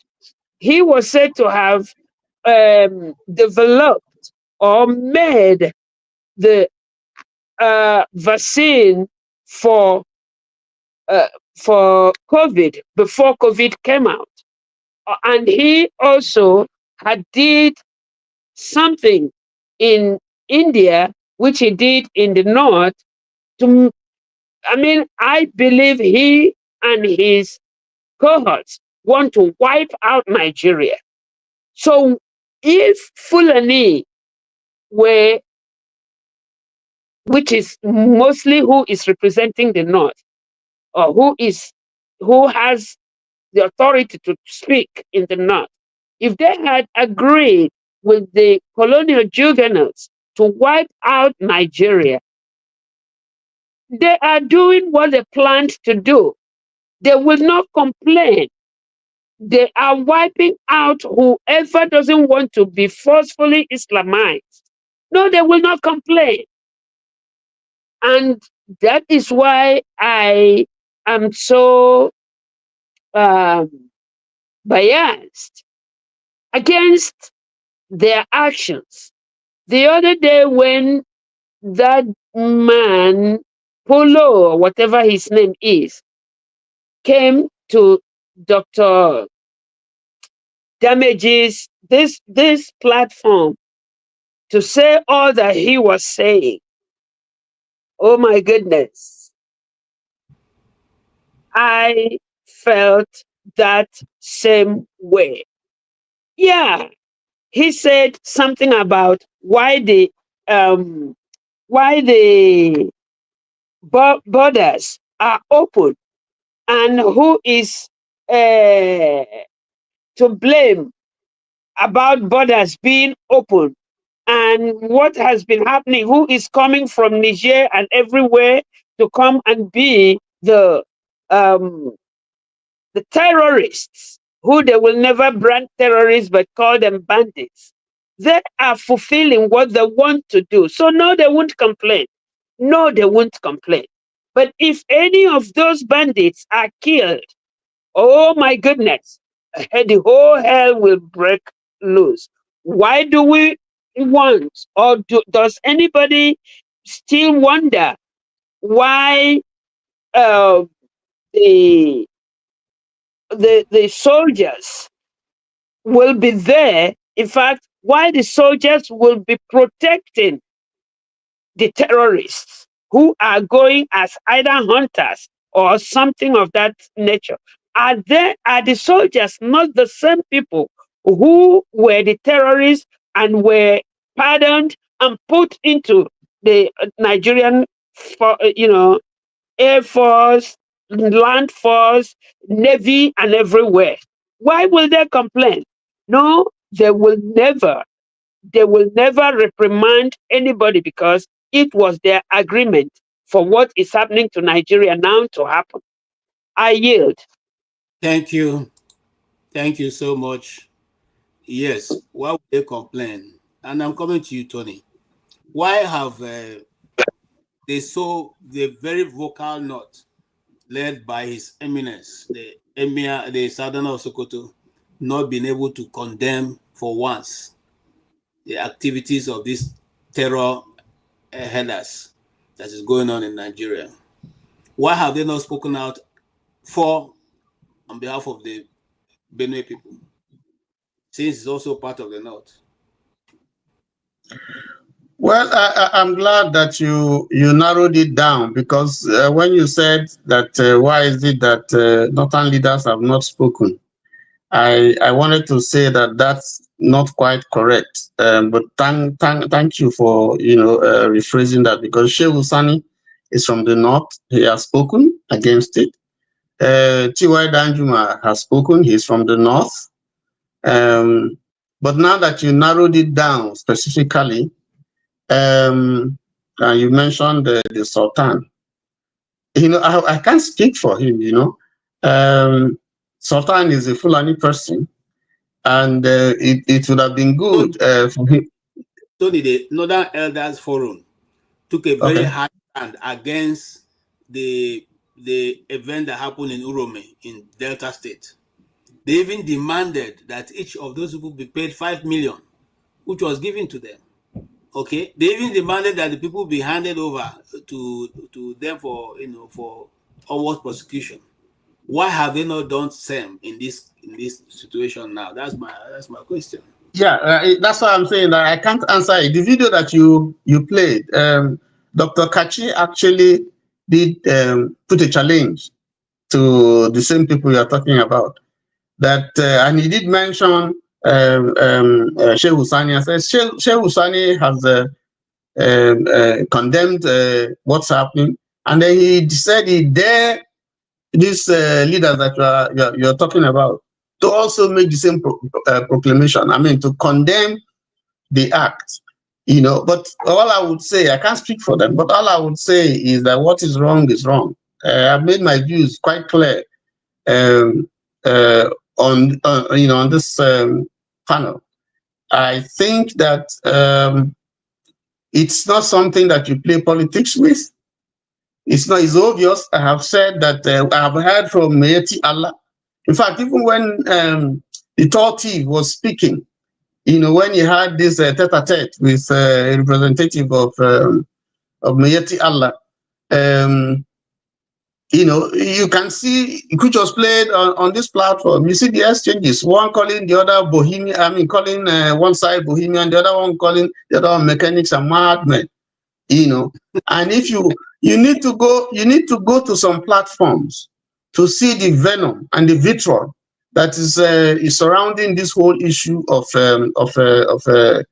herdsmen invasion.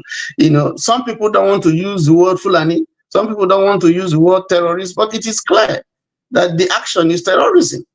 There's no word about. There's no trying to make it to look nice. This is terrorism, and people who are involved have mentioned consistently a particular ethnic group We see them in video. We see them they speak. We see them they talk. We see what they do. And I've said that if we want to solve this problem, and that is a general malice that you have all over the country. When it comes to my ethnic group and defending my people, no matter what the merit of the case is, then that's wrong. That's the problem that we have here. You know, if people walk their cattle into somebody's farm, they leave all the shrubs and they physically walk their cattle into somebody's sweat. Maybe the person took a loan. Maybe it's a lifetime investment. And then you see them pulling it down, cutting it down, and so on, and speaking and making jest, you know, and sometimes doing a video and posting. I mean, that's not something that anybody who has conscience or morals will look and say, "I'm not speak." So I'm not speaking. I can't speak for those people, but I think it's wrong. And whether it's Igbo man's farm or Yoruba man's farm or Hausa man's farm or whatever, it's just yes. You know, this is despicable. The same thing with the issue in Benue. We see it happening. We just saw the recent one that just happened, and then we even saw the president believing, you know, whatever was told to him until the Tortib, God bless him, spoke to say, listen, what they're telling you is not true. This is not a question of two fighting or communal this thing. This is a case of genocide, and the president heard it from the people, and then he changed his tone, you know, from what we saw. So I think this is part of the problem that we are facing here. Okay. That this is a nation that has lost total moral values. This is a nation that is pandering to ethnicity and religion. This is a nation that has lost all its moral scruples. And if we continue this way, I won't go to the extreme to pander to Pa James' view, but I will say that we are treading a very dangerous path if we cannot see the truth as elders and say it and say, don't do this again. That's not right. If we don't, if we can't stand and say those things, I feel sad for the country. Okay, thank you so much, Tony. I really appreciate your contribution. But I want to say to you that the president didn't get what the Toti said, because immediately after the Toti finished speaking, he got up and said, you know, the headers clash. The clash. He still maintained that it was headers clash. He only said it for the first time that, you know, but eventually ended up saying, "Go and make peace."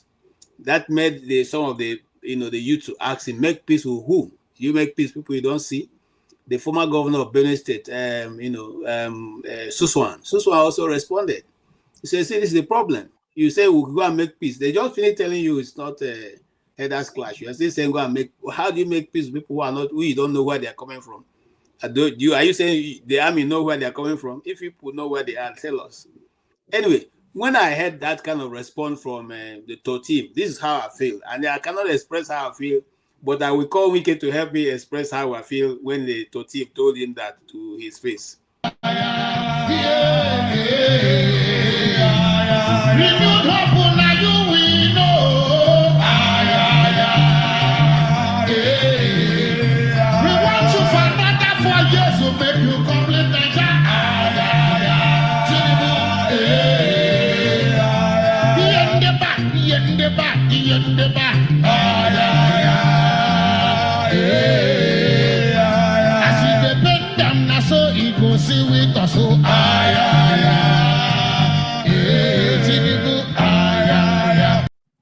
All right.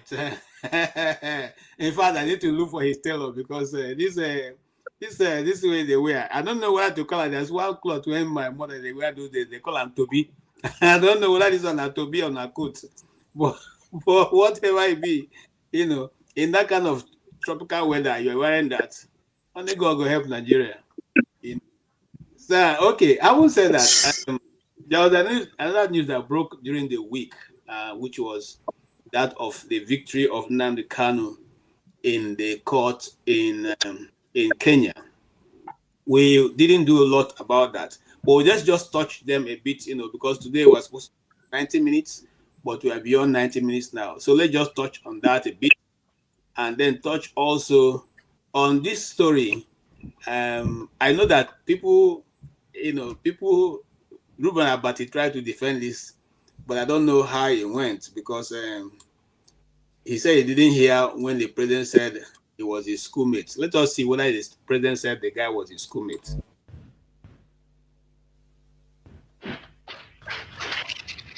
To all of you, Alex was my very good neighbor and went to the same school with me in Chicago.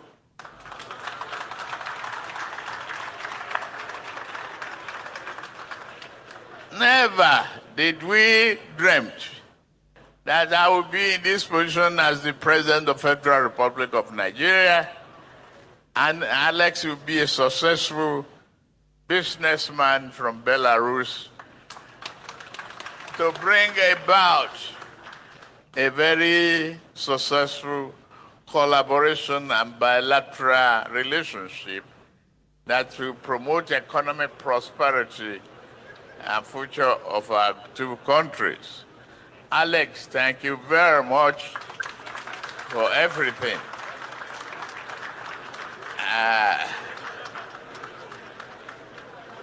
I believe our university will be very, very proud that we are doing this here today.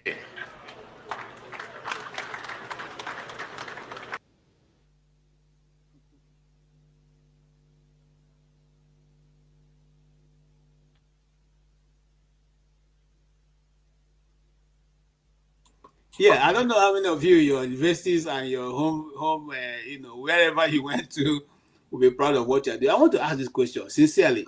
Do you hold a bilateral talk with, does a country go into a bilateral relationship with an individual and a company? Individual company and a country. Tony, can you give me an update on that? Does a president of a nation go to enter a bilateral relationship with an individual and his country entering that relationship? Please, I want clarity. No, no, the guy has a company. The guy runs a company. He runs a company. So it's not with him as an individual that whatever transaction that went on is with his company. But to just to just put some flesh to this discussion. This guy went to University of Illinois. Yeah. He did not go to Chicago State University. So I don't. So unless the president went to University of Illinois, he had his master's first of all in his country. I mean, he had his first degree in his country. Then did a master's in University of Illinois. We don't have a record. If you Google, you don't see any record where he went to Chicago State University, where the president claimed he went to. That is one. Two, at the time that he was in that university, the president had graduated long time ago from Chicago State University. So the dates don't agree. So when the president is talking about being a student, I mean, being his schoolmate and at their university, be proud.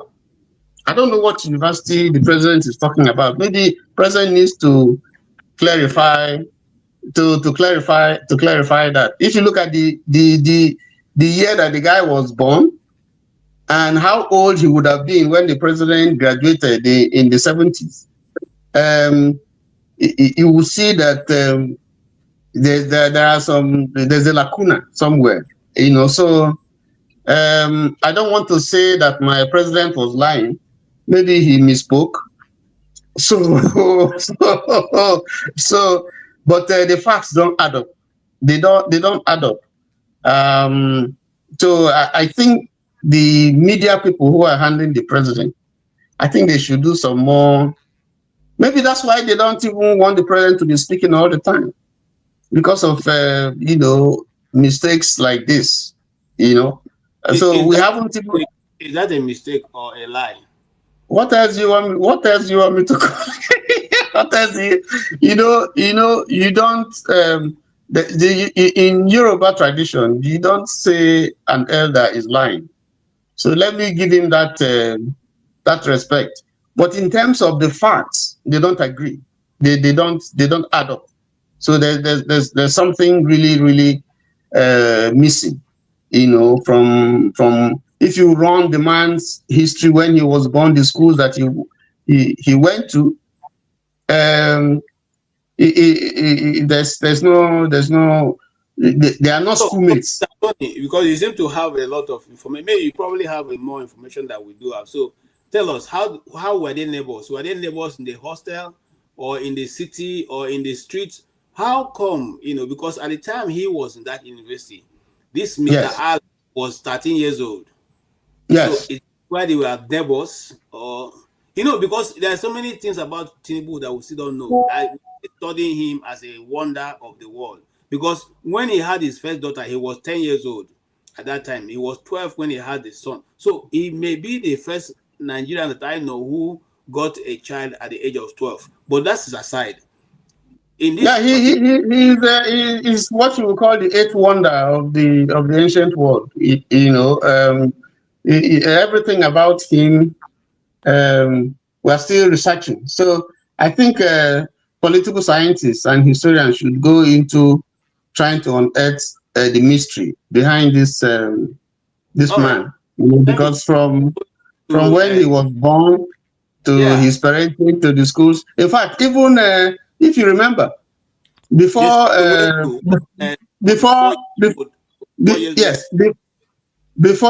Chicago State University, there was Toronto. Yes. Yes. So there are so many issues. Maybe someone has to come and tell us there's something we don't know about Baba. But that's it. That's Nigeria for you. It's all these things we're talking about, these contradictions and so on and so forth. Nigeria is where anything goes.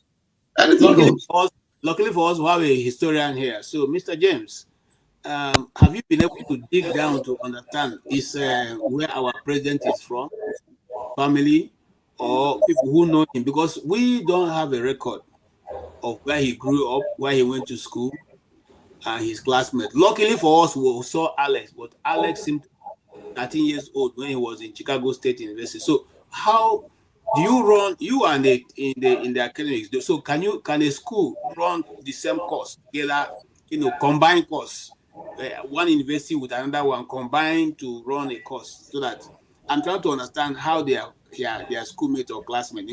How does it work? No, see, he said they were made at Chicago. He did not mention the name of the university, either State University of Chicago or University of Chicago. When I was a student at the University of Lagos, we had one philosopher they call Kingsley Anyanwu, who told us that the greatest university you will ever attend in this world is not the University of Lagos, but life itself. After you've left school, that is the university you are qualified to.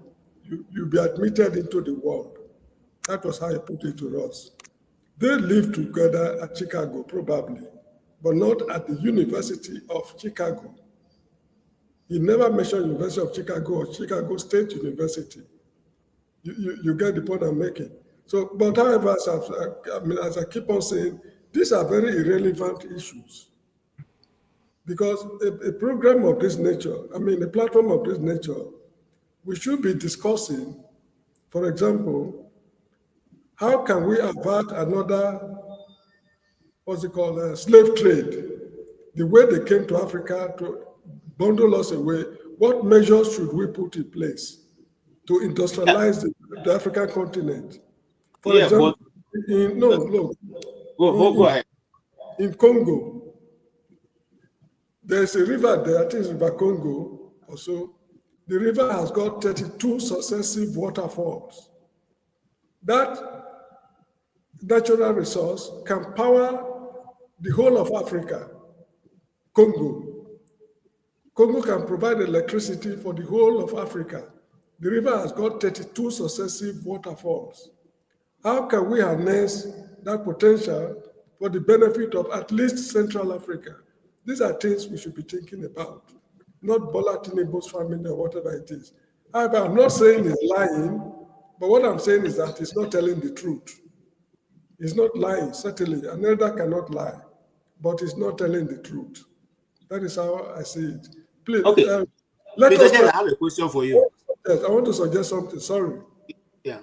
We should look for better topics that affect the black man, the black man's problem. That's where I'm going. If you are waiting for me, I will ask you the question that I think you will have got to where I'm going with this. Okay, sorry. Now, when our forefathers were enslaved, the slave masters came, or those so-called slave masters came with certain tricks. And those tricks they brought, they were able to entice the leaders of those communities, who was able to welcome them into this community and thereby giving a leeway for the people to be enslaved.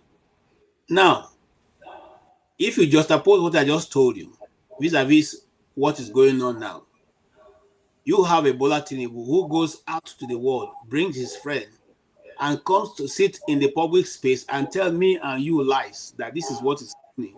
And now they are going into bilateral relationship with this same individual. Are we not look with our two eyes seeing the enslavement going back again? This guy is going to some you see, the issue is this. Socrates said that the people get the government they deserve. You get the point? Now, when Adolf Hitler allegedly killed 6 million Jews, he killed Jews, but I do not know if it was up to 6 million. The Jewish people resolved that never again will it happen. And that is the root cause of the Israeli-Iran war they've just finished fighting.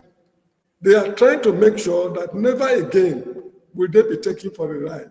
Never again will they be carried away into captivity, the way the Babylonians and all the empires of the world took undue advantage of them.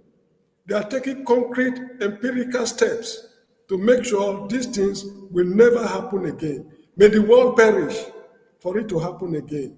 That is their philosophy. But we as a people, here we are discussing Toronto, Bola Tinubu, Beta Edo, Akboti. What sort of people are we? Well, again, you're not seeing my own point either. You know, the enemy only comes into your house when he has a leeway. For instance, if nobody knows where and how your defense of your house is, and robbers don't just break into people's houses. I'm telling you now that this specific individual is sitting at the highest point of the seat of Nigeria, and he's lying to your face. And you are saying we should ignore those lies and not ask him questions, because now he's going to bilateral relationship with an individual we don't even have a clue of what he does or who he is. He is claiming that they are classmates. When the colonial powers came in, they brought mirror. They showed the chiefs the mirror. They saw their mirror. They saw their images on face and felt good, and were carried away. And then eventually, people were enslaved. Is it not the same thing, but coming a different style? That's what I'm asking you, because you are coming. KJ, sorry. He didn't say they are classmates. He said they are schoolmates. Two words he used: schoolmates, and he said our university. He didn't say our universities. He said our university, which suggests that two of them went to the same university, and then he used schoolmates. So which suggests that they went to the same school. And they are university on the street. You know, there's street life and campus life. Maybe he was not referring to campus life. Maybe he was referring to street life. The way Anyanwu told us that the greatest university on earth is the world itself. They met in Chicago. That nobody can dispute, because that is what he said. You get the point? So, but I still believe that as a people, we should start thinking of something very serious. There are a lot of serious things we should discuss. Something more serious than this happened. We didn't do anything. When Yakubu declared him president in, the witchy hours of the night, that was when he was declared president. What happened? This is why I said earlier on that Socrates said, if people get the government they deserve. This is the government we deserve. So we should stop complaining. Thank you so much, Mr. James. Thank you for thanking me. Yes, Mbori, what's your stake? Welcome, Dasta will get to you. Mbori, on, yes, thank you. You know, I am thanking Mr. James and you all. Mr. James, in particular, for pointing out the highest university. Whoever may have, he had said he credited somebody for saying that. You know, talking about Tinubu, yes, you likened his actions to, you likened his actions to the same thing that the colonial juggernauts came with, and it is, you are right on the dollar. You are absolutely, at where it matters. Now, how does the action of those who want, be it our country or post Nigeria, how does the action from all of us or individuals help the situation of our country? How do we go about it? The first point you brought about, that is the what was what is it called? That is people defiant, and what did you call it? The first question that went around, is it impunity, please? Impunity. How do we help the level of impunity? Because what Tinubu is doing is trying to renew his lies. I mean, even a child will know that he is lying. And whether the young man was paid to come and nod and convince us, what Mr. James is pointing out is, what help does this give Nigeria?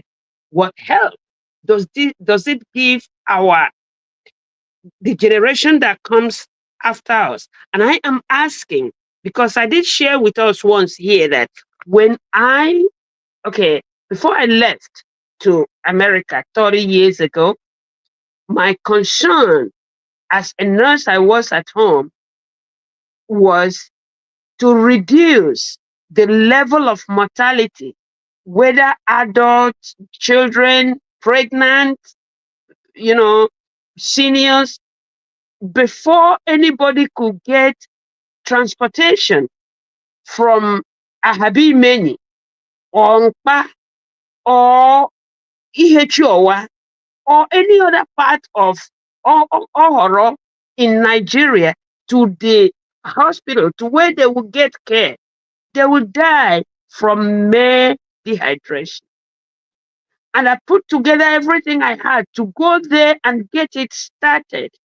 It was the children of this impunity that made it impossible for that to happen. How do we go? How do we set about helping this part of humanity, call it Nigeria or whatever? What do we do?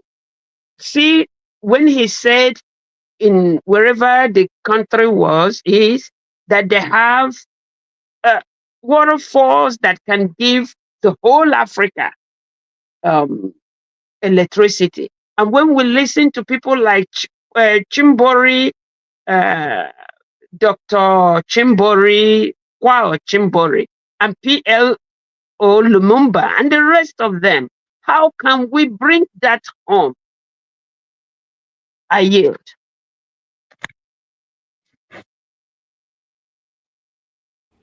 Thank you so much, Ma. Appreciate it. Desta, you're welcome. I'm sure you have followed and you are about to make your contribution. Please go ahead. Yeah, thank you, KJ, and everybody that is here. You know, I'm listening in the background. A lot of stuff that I said that resonates. Regarding, I think Mr. James summed it up. I mean, if the people get the leadership they deserve, you know. And I think I think Nigeria has missed. Nigeria had a golden generation. So that was the generation that were trained. They were trained. That's between when Nigeria was not yet a republic, and they kind of got the best of the first principle training. I'm sure Mr. James is among that generation. And that generation was supposed to now move the country. So that was the generation that was supposed to work in places like Ajokuta, Auscom, NAFCON, and then move the people to the next phase, and Nigeria would have developed. But what has happened is that there's been a disconnect, there's been a cutoff, that generation that knew the things from the first principle have actually not really transferred that knowledge to the Nigerian people. So there's a complete disconnect. And I think first of all, we have to hold ourselves responsible, because it seems like when we got independence, we didn't realize that the governance was the people determined the governance, and the people just decided to stay back, and there was a compromise by the people. By the time there was a coup, it was the same civil servants that compromised. Because if by the time there was a coup, those military boys did not know anything. Gowon has said it. He was 31 years old. Even the people that took over after the first coup, Aguiyi Ironsi, did not know anything about administration. So if those guys, if the people that were there said, no, you guys cannot run this, you guys get out, nothing would have happened. The military boys would have walked away. But there was a generation in Nigeria that compromised, and that generation kept on compromising till 1991. That was why even in 1992, after the coup, so think about it, after the annulment of the election, when Abacha came back, you still had some people that still had the conscience to go and join Abacha to form a government. That generation has failed. He has failed in their responsibility. Now, the generation that has come out now after that, it's just like you have sowed wheat. Okay, you will repeat. Now, the people that have come out is the very dark black man generation. And that generation don't care. They can burn everything down.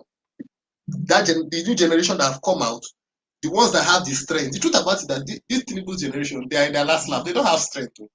If tomorrow they strike one knockout, and 10,000 youths between the ages of 20 to 30 storm the street, the Nigerian government will collapse. They don't have the strength to hold these young people back.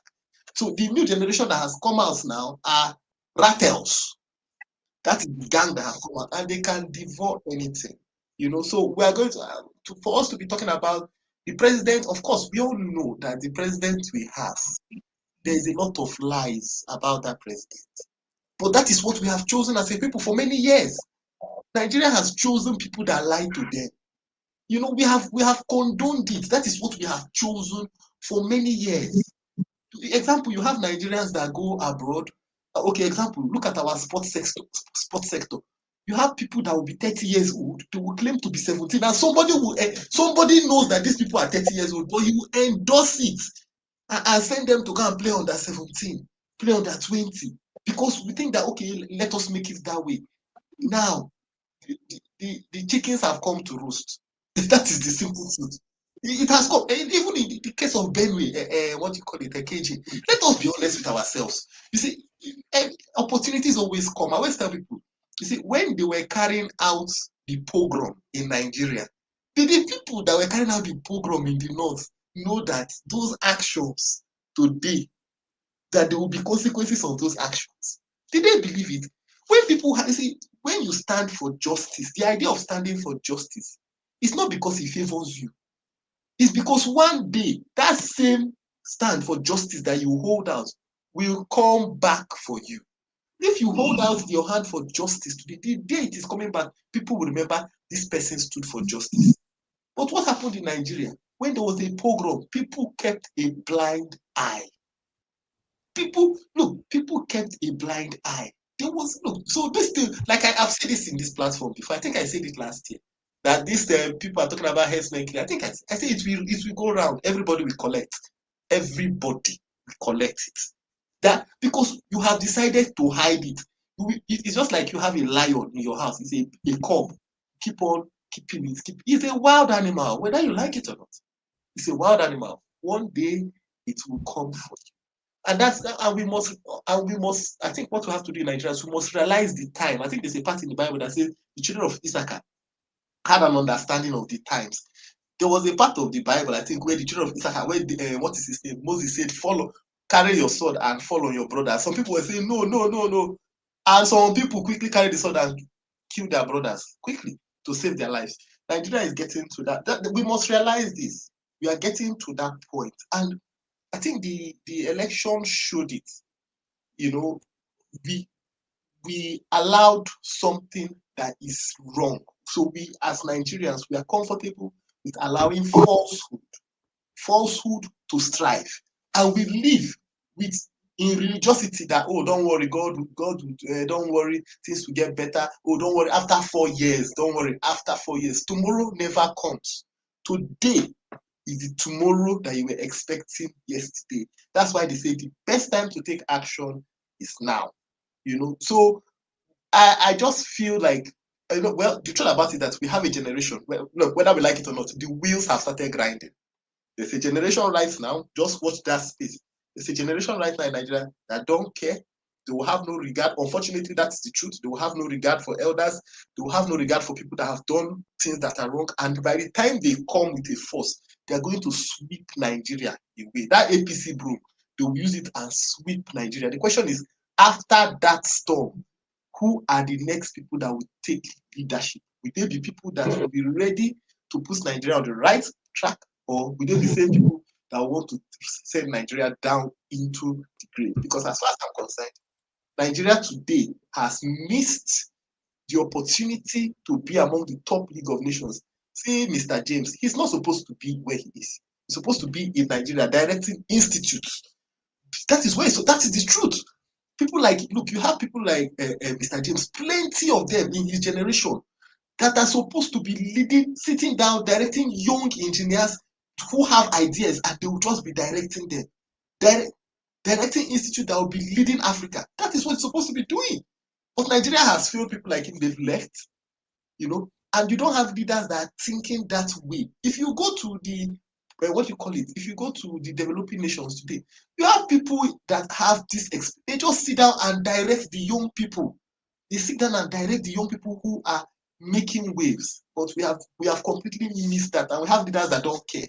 All they are there to is for their pockets. Well, I think there's this last generation. Nigeria has to be aware. This last generation that are coming.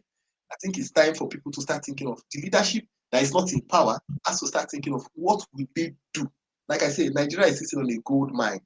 This generation of youths, if we don't harness it, then Nigeria, we should just forget about it as a country. We should just go like Yugoslavia. That is what it will be, because there will be no space for them again. Thank you. Thank you so much, my brother, Dexter. I agree with a lot of things you said, but the one I find a bit difficult to believe is the fact that you think that the generation we have now will rise up. Well, I'm going to play you a video. I'm just trying to test whether it's a censored, but it's free, so I can use it. Now, in this same Nigeria, see, the only reason why I don't have so many comments today is because of what I said at the beginning. Because sometimes the youth forget that it is not because of me. We are not on this panel for myself. We are here because of their own life. The roads we are shouting for, the streets that are not built, the industries that are not operational. It's not for me. It's not for me. We have wrestled with tigers. What is a mere sheep? So if we have wrestled with tigers all this while, we're still surviving, then you now present sheep, I will be afraid. No, it is for them, because those sheep, those things that seem to be sheep now, in their own time will become elephants. So if the youths are still the ones who are defending the nonsense going on and giving those people protection, because if you hear alaye na who, alaye no be youth. If you hear ballot snatching, is it Sheyi Tinubu that snatched the ballot boxes? They are the same youth you and I are looking at. These ones who will not even leave their cell phones for once.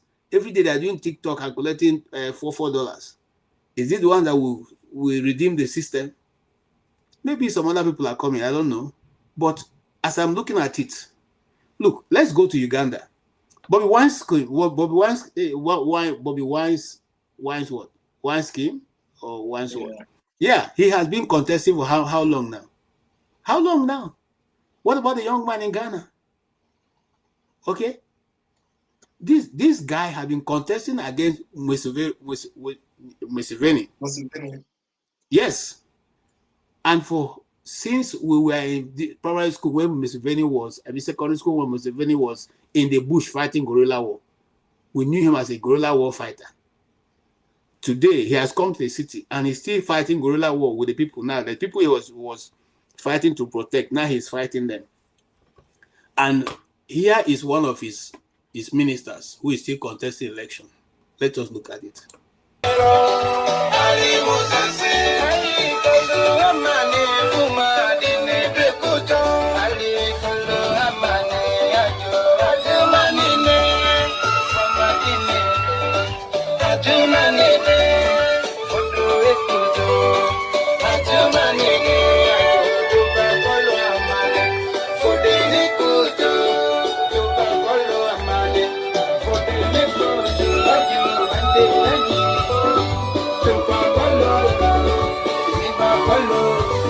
Okay.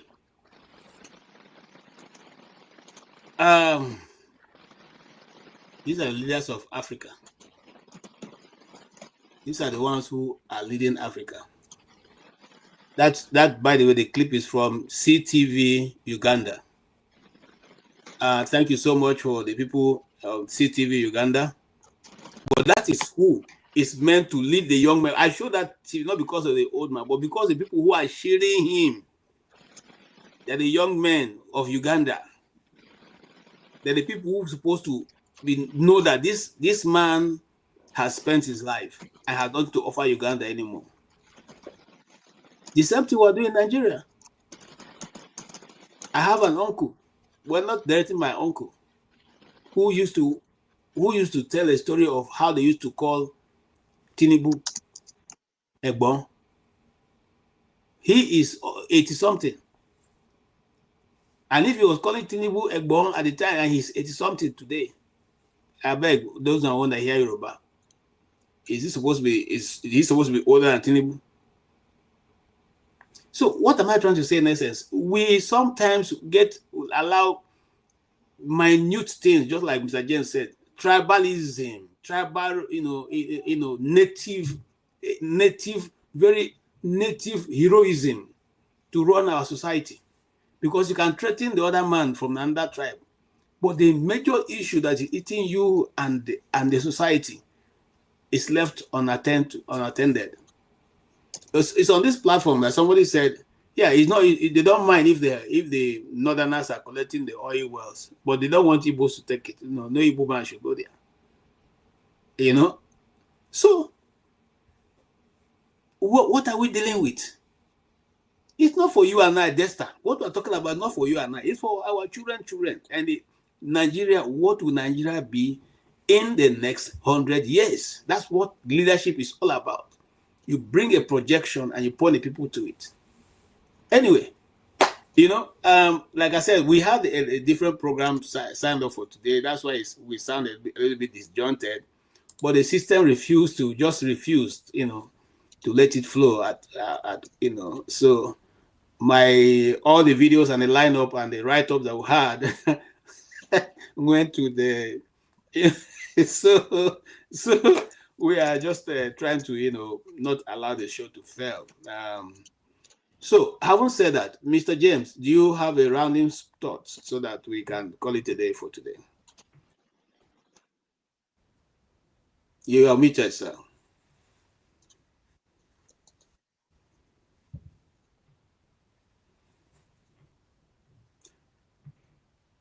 Okay, I got it right.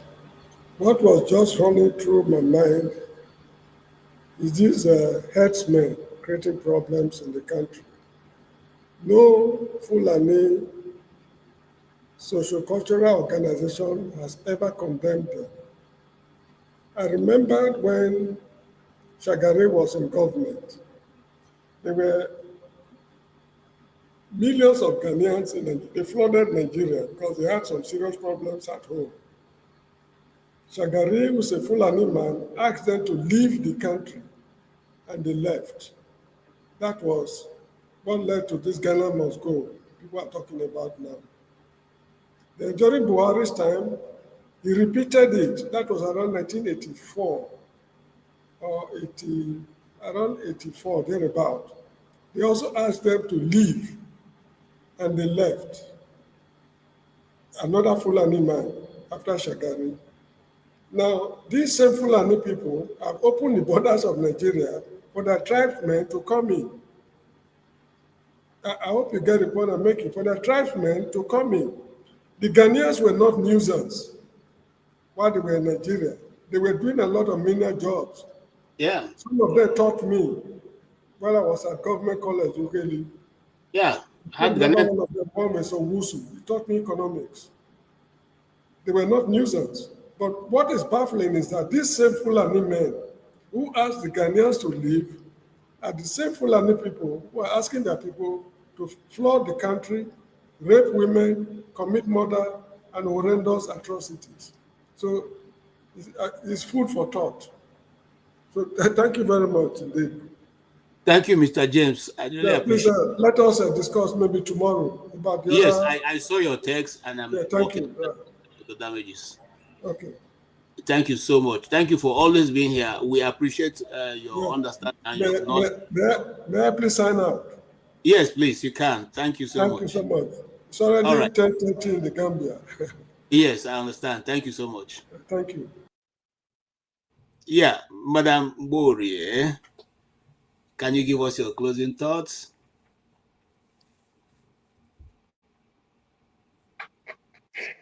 Well, Dexter, I don't know if you understand Igbo, but I'm going to speak to KG in Igbo language, if you don't mind.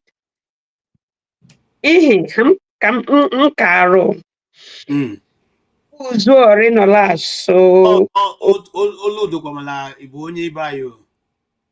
mama bụ onye Igbo na anọ m la nga ezo ka ndụ rụọ ọrụ la aha because mama bụ onye mkpa ịhụlanụ m rụọ ọrụ la aha rụọ la isukwu etọlụ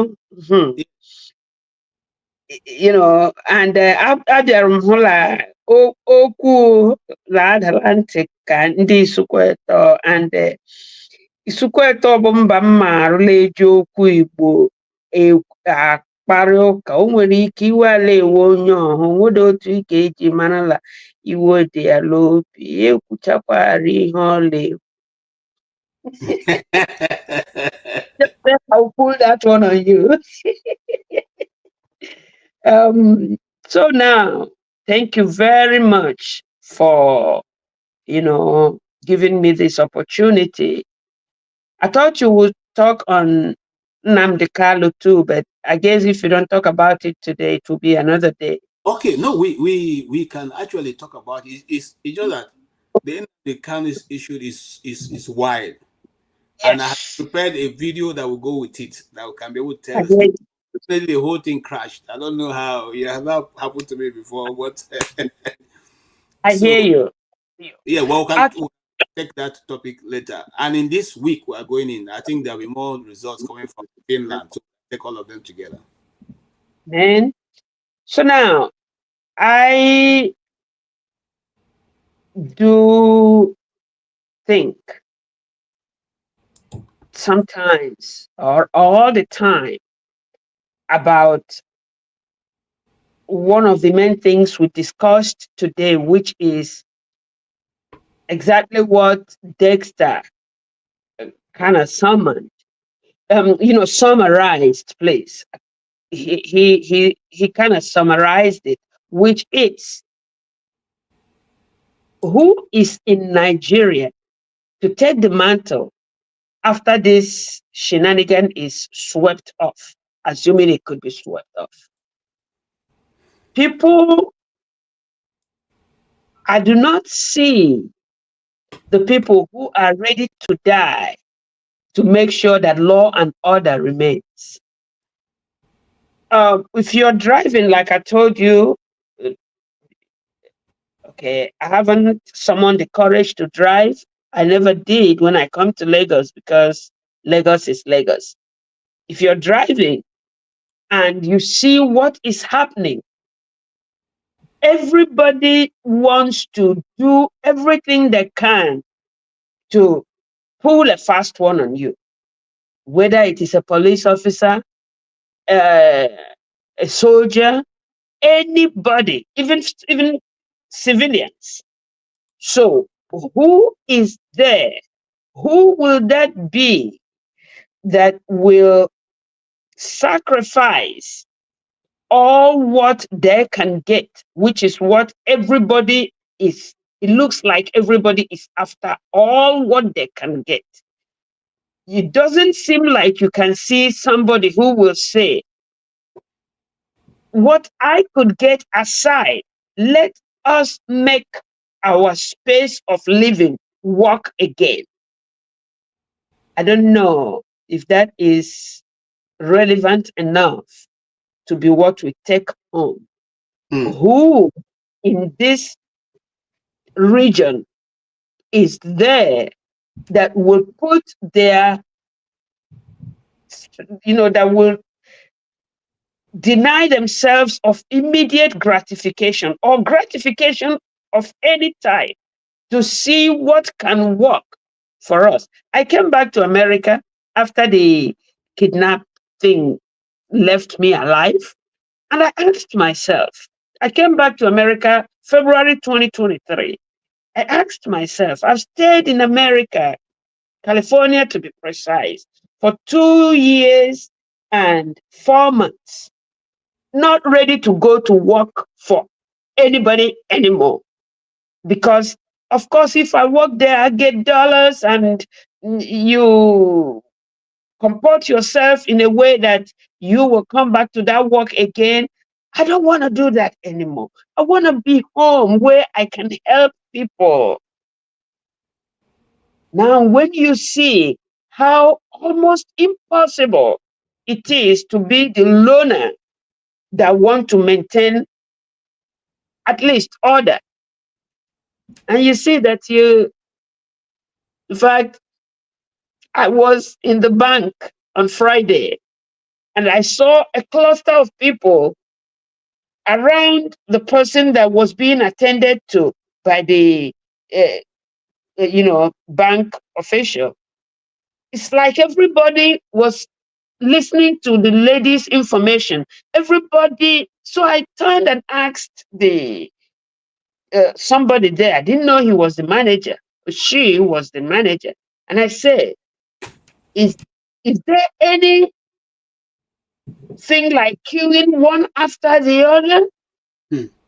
She said, yes. I said, can it be instituted, or is there anything special that we have to do to be one person at a time to the teller so that the information the customer is given remains the customer information? He said, oh, I am sorry. And she aligned everybody. We were all in a single file. Then the lady behind me said, you are not well. Something is wrong with you.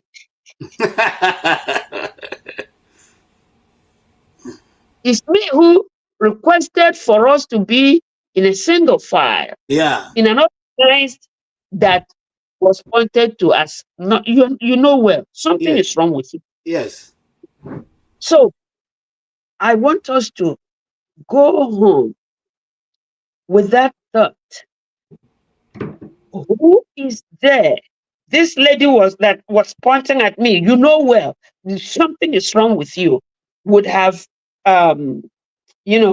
benefited by standing in front of me and going before me, that she came in while I was there and clustering there, so that tomorrow somebody will come and say, oh, somebody stole something from my account. Of course, somebody will steal something from your account if while you were there, 6 or 7 others were clustered there, getting what you were giving out as your information. Yeah. No, didn't mind that. She in particular didn't mind that. She was upset that now she is behind me. Then she pointed out, you know well, something is wrong with you. So that is what I want to, close with. Who is there that will not find where it will favor them first and will want a country that has law and order to be? Thank you, guys. Thank you so much. We really enjoyed your coming in. Stay safe in Nigeria. That's what I will say to you. And we keep praying. Because just what you just said now was one of my frustrations.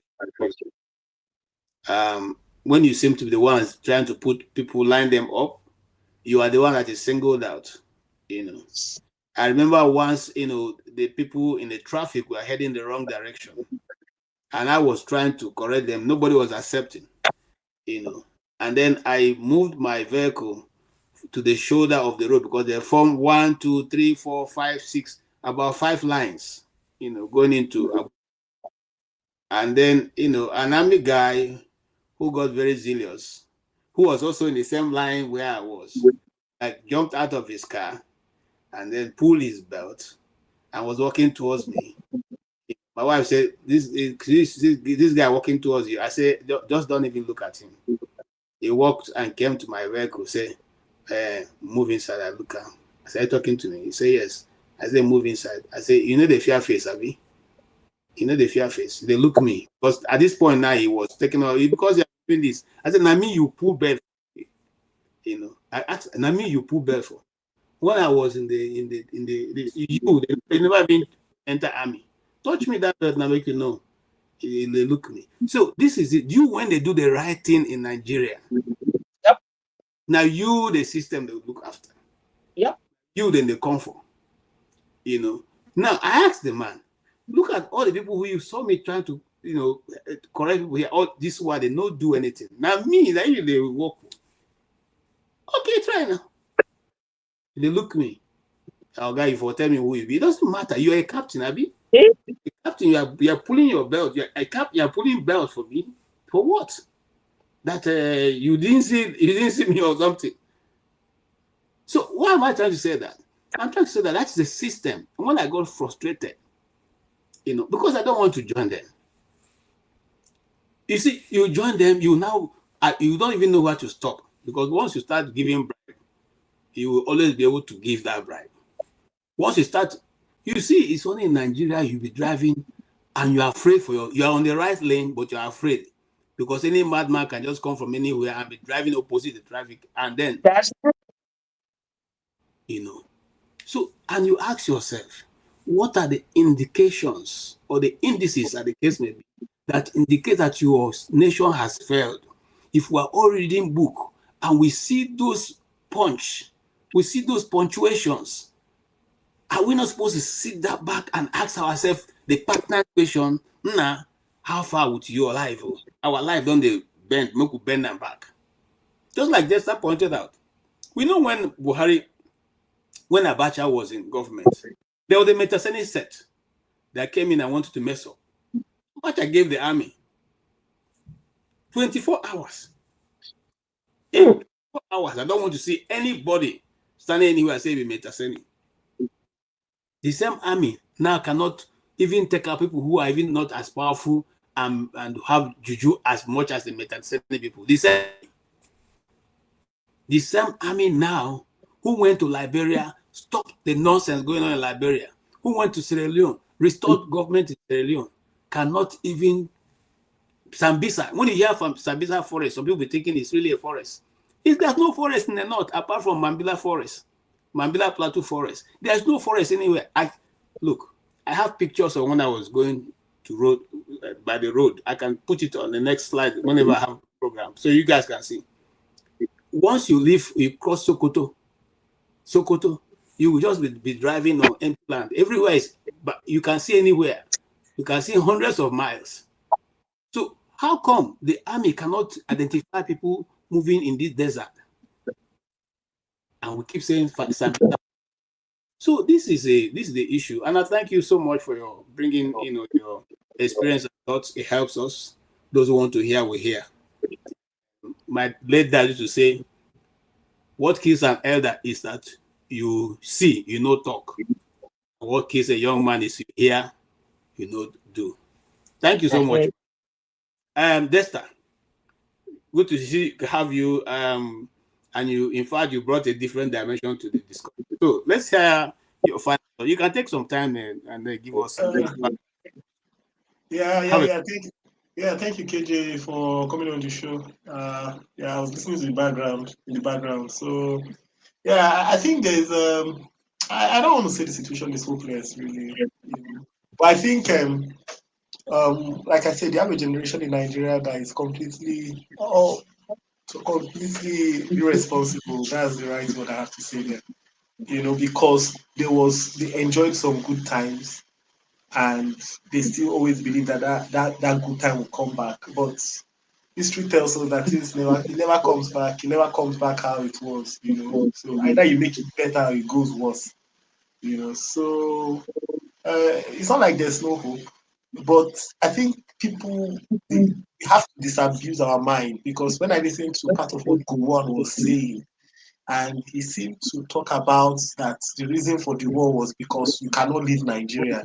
That is a very, very dangerous mentality, that the war was to make sure that Nigeria must stay at home. So that when you have leaders, when you have people, and you still have people with that mentality in Nigeria, that, the country cannot, that means that the country is not going to make progress.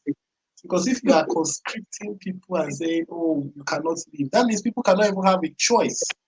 And if you look at societies that grow, nations that grow, people must have a choice. Yugoslavia was a country that had great potential. But look, when it was not working, the people had a choice. And the country split up. And those countries are doing well now. You have Azerbaijan, you have Croatia, you have Bosnia. You have decided to move on. So the truth is that, for the way I see Nigeria, is that I think there must be a generation that comes together and look. It's either we come together and work collectively, where there is fairness across board, like what Nnamdi Kanu has been preaching. Just like this Tinubu's tax reform, these 4 bills passed. When I looked at that bill, that bill is going to cause a big, massive controversy. Because one, the truth is that for Nigeria to work, you have to realize that there is a gap between the people in the north and the people in the south. There's a gap in quality. So there is going to be a gap in pay. So that tax bill is definitely not going to, you find out that people in the north are going to be very mad about it. That is truth. They're going to be mad about it because they're going to be taking their money. People that don't really make so much, they want to start taking their money. So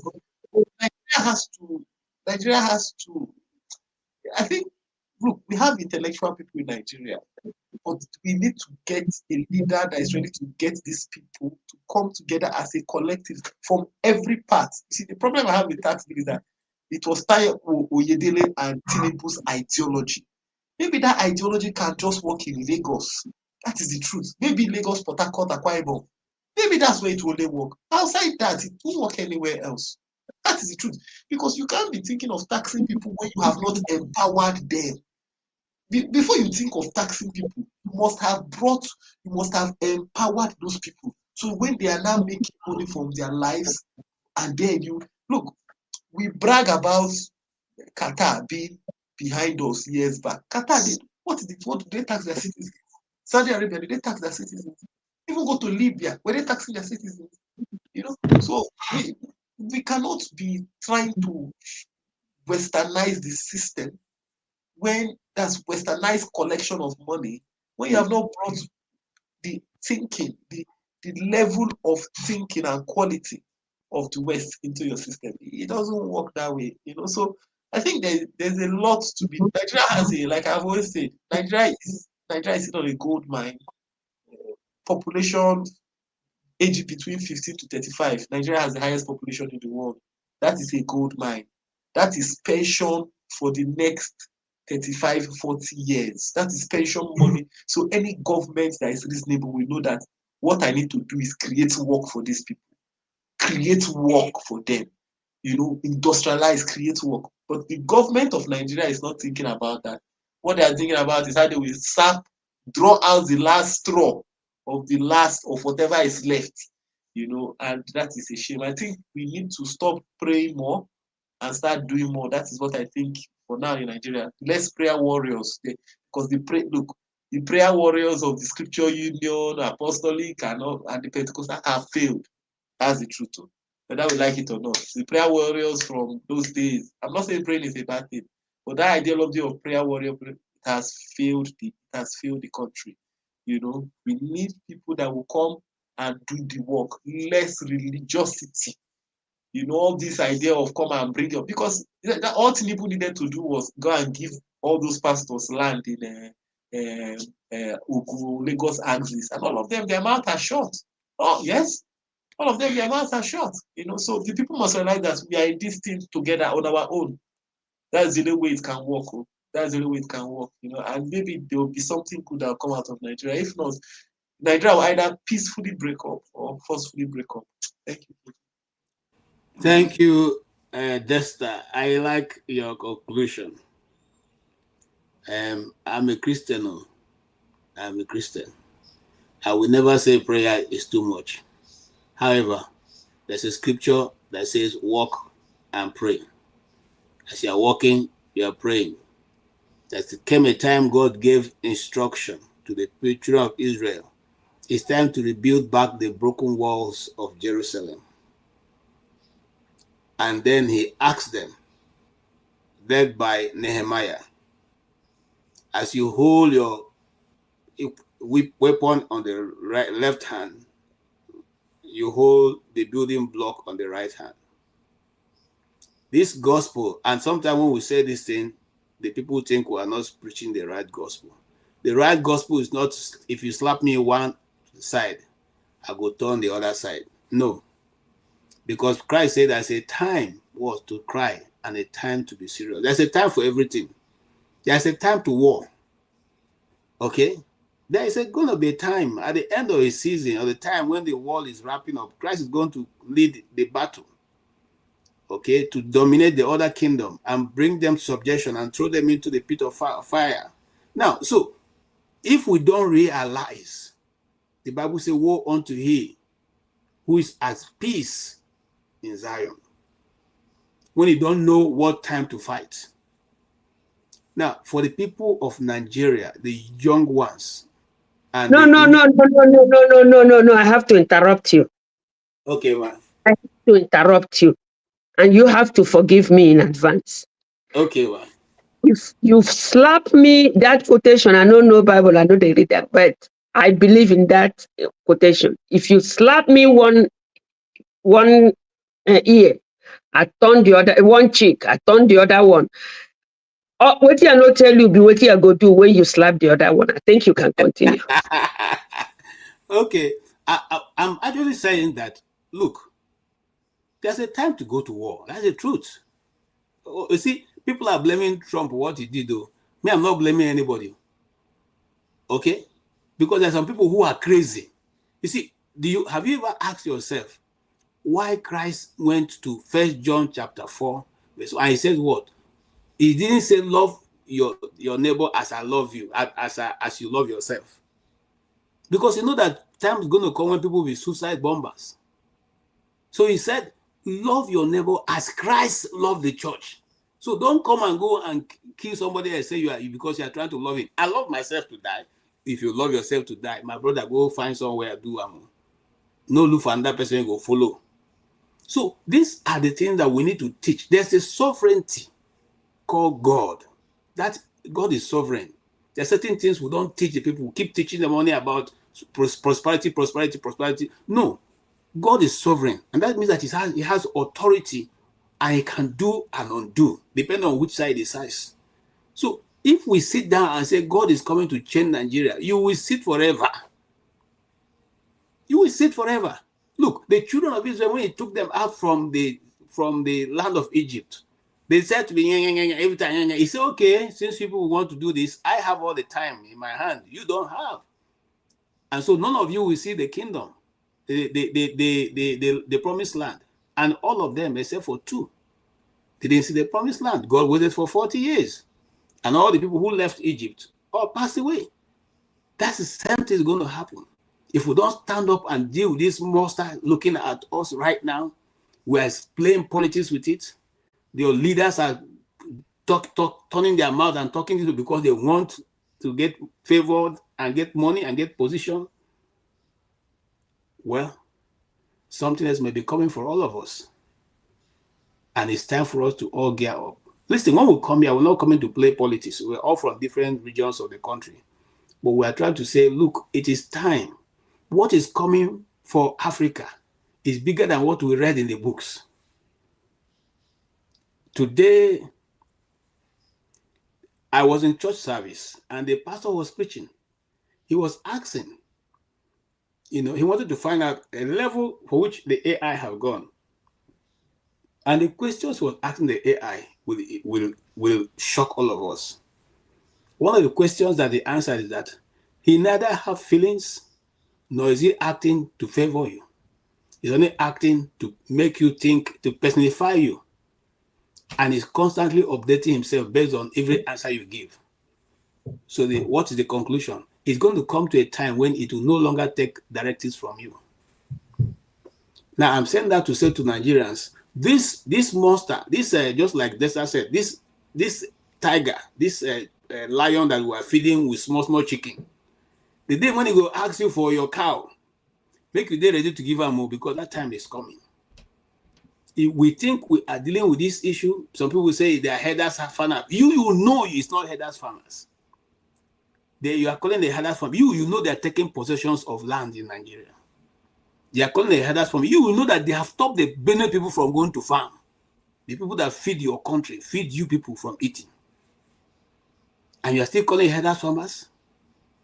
Well, that's this tiger that you are giving small chicken. It will demand for ostrich one day. If you don't demand for ostrich, it will demand for elephant. I hope you get power to give them. On that faithful note, we want to thank all of you who have been with us. We thank you so much. It took a while for us to come up today. That's because, like I said, my system just said to mess up. But I'm sure that before next week, 1 week time, we'll be able to sort out all the things. I may also take the other topic we didn't take. But however it is, we appreciate your being here. Those on the comment section, we thank you so much. My dear sister Mbori, God bless you. Keep you safe in Nigeria. And Desta is always here with us, and he's very apt on points, when he speaks. There's a lot to learn, no matter how, whatever you think the person, whether even the person not agreeing with you, but a lot to learn. Knowledge is never wasted. Thank you so much for each and every one of you. I want to thank Tokwe especially for buying us coffee. God bless you. We really appreciate that. And then every other one person whom I cannot mention, all of you were the comment section, even though we came very late, yet you were able to hang with us. God bless all of you. And as you go into this week, my prayer for all of you is that the goodness of God will go ahead of you. Your blessings and your favored in all, whether in the street corner, on the byway, or your house, or outside of your home. God will bless you and keep you. Next week, we'll talk something about what's going on. The prayer that Padebo has called for. We'll see whether he kicks off. If he did kick off, we'll discuss about it. We are going to pray for the economy to bounce back. And until then, thank you so much. Thank you, KJ. Yes, thank you, Des. I really appreciate you. Yeah, and then of course next week, Dr. Damages may be here with us, and we'll run a normal program as we used to do. But I will love to have my uncle send you to go have your rest, and know that, you see, when you see a man dance like this, you know that the guy has struck gold. So I think that Wike has struck gold, and so he's able to celebrate. On this channel, I said earlier on that when I used to like to, behave like a young man, we don't fight with people like Fubara, because they will leave you in the middle of the ocean. And I said this when this thing started. Today it has been proven the same thing. He has left the people of Rivers and every other person who have been fighting for him. We're not fighting for him per se as an individual. We are fighting that the system should not also be corrupted, so that when an executive governor is sitting on the seat, he does not have to be looking over his shoulders to be able to govern properly. But now, governance have been reduced to the point that nobody keeps the constitution any longer. It's what you want to do, you do. Wike had become all of a sudden the mighty man. The principality governing River State is now called Wike. Here he sees, he is taking his loud victory dance.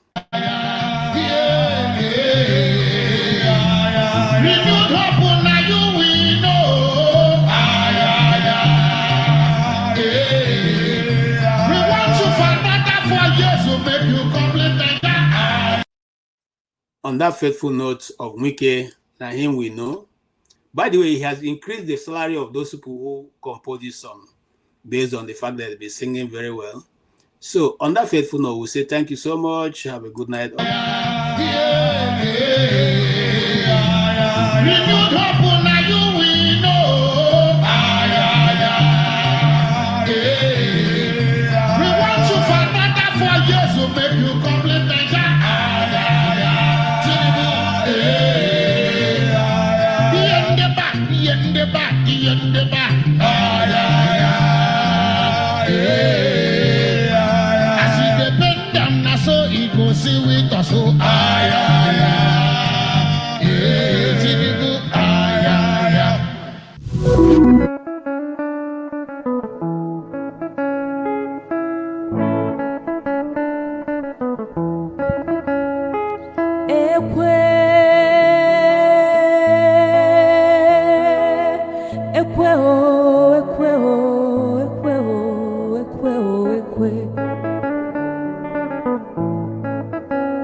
Ekwe mbadike ekwe anọkwa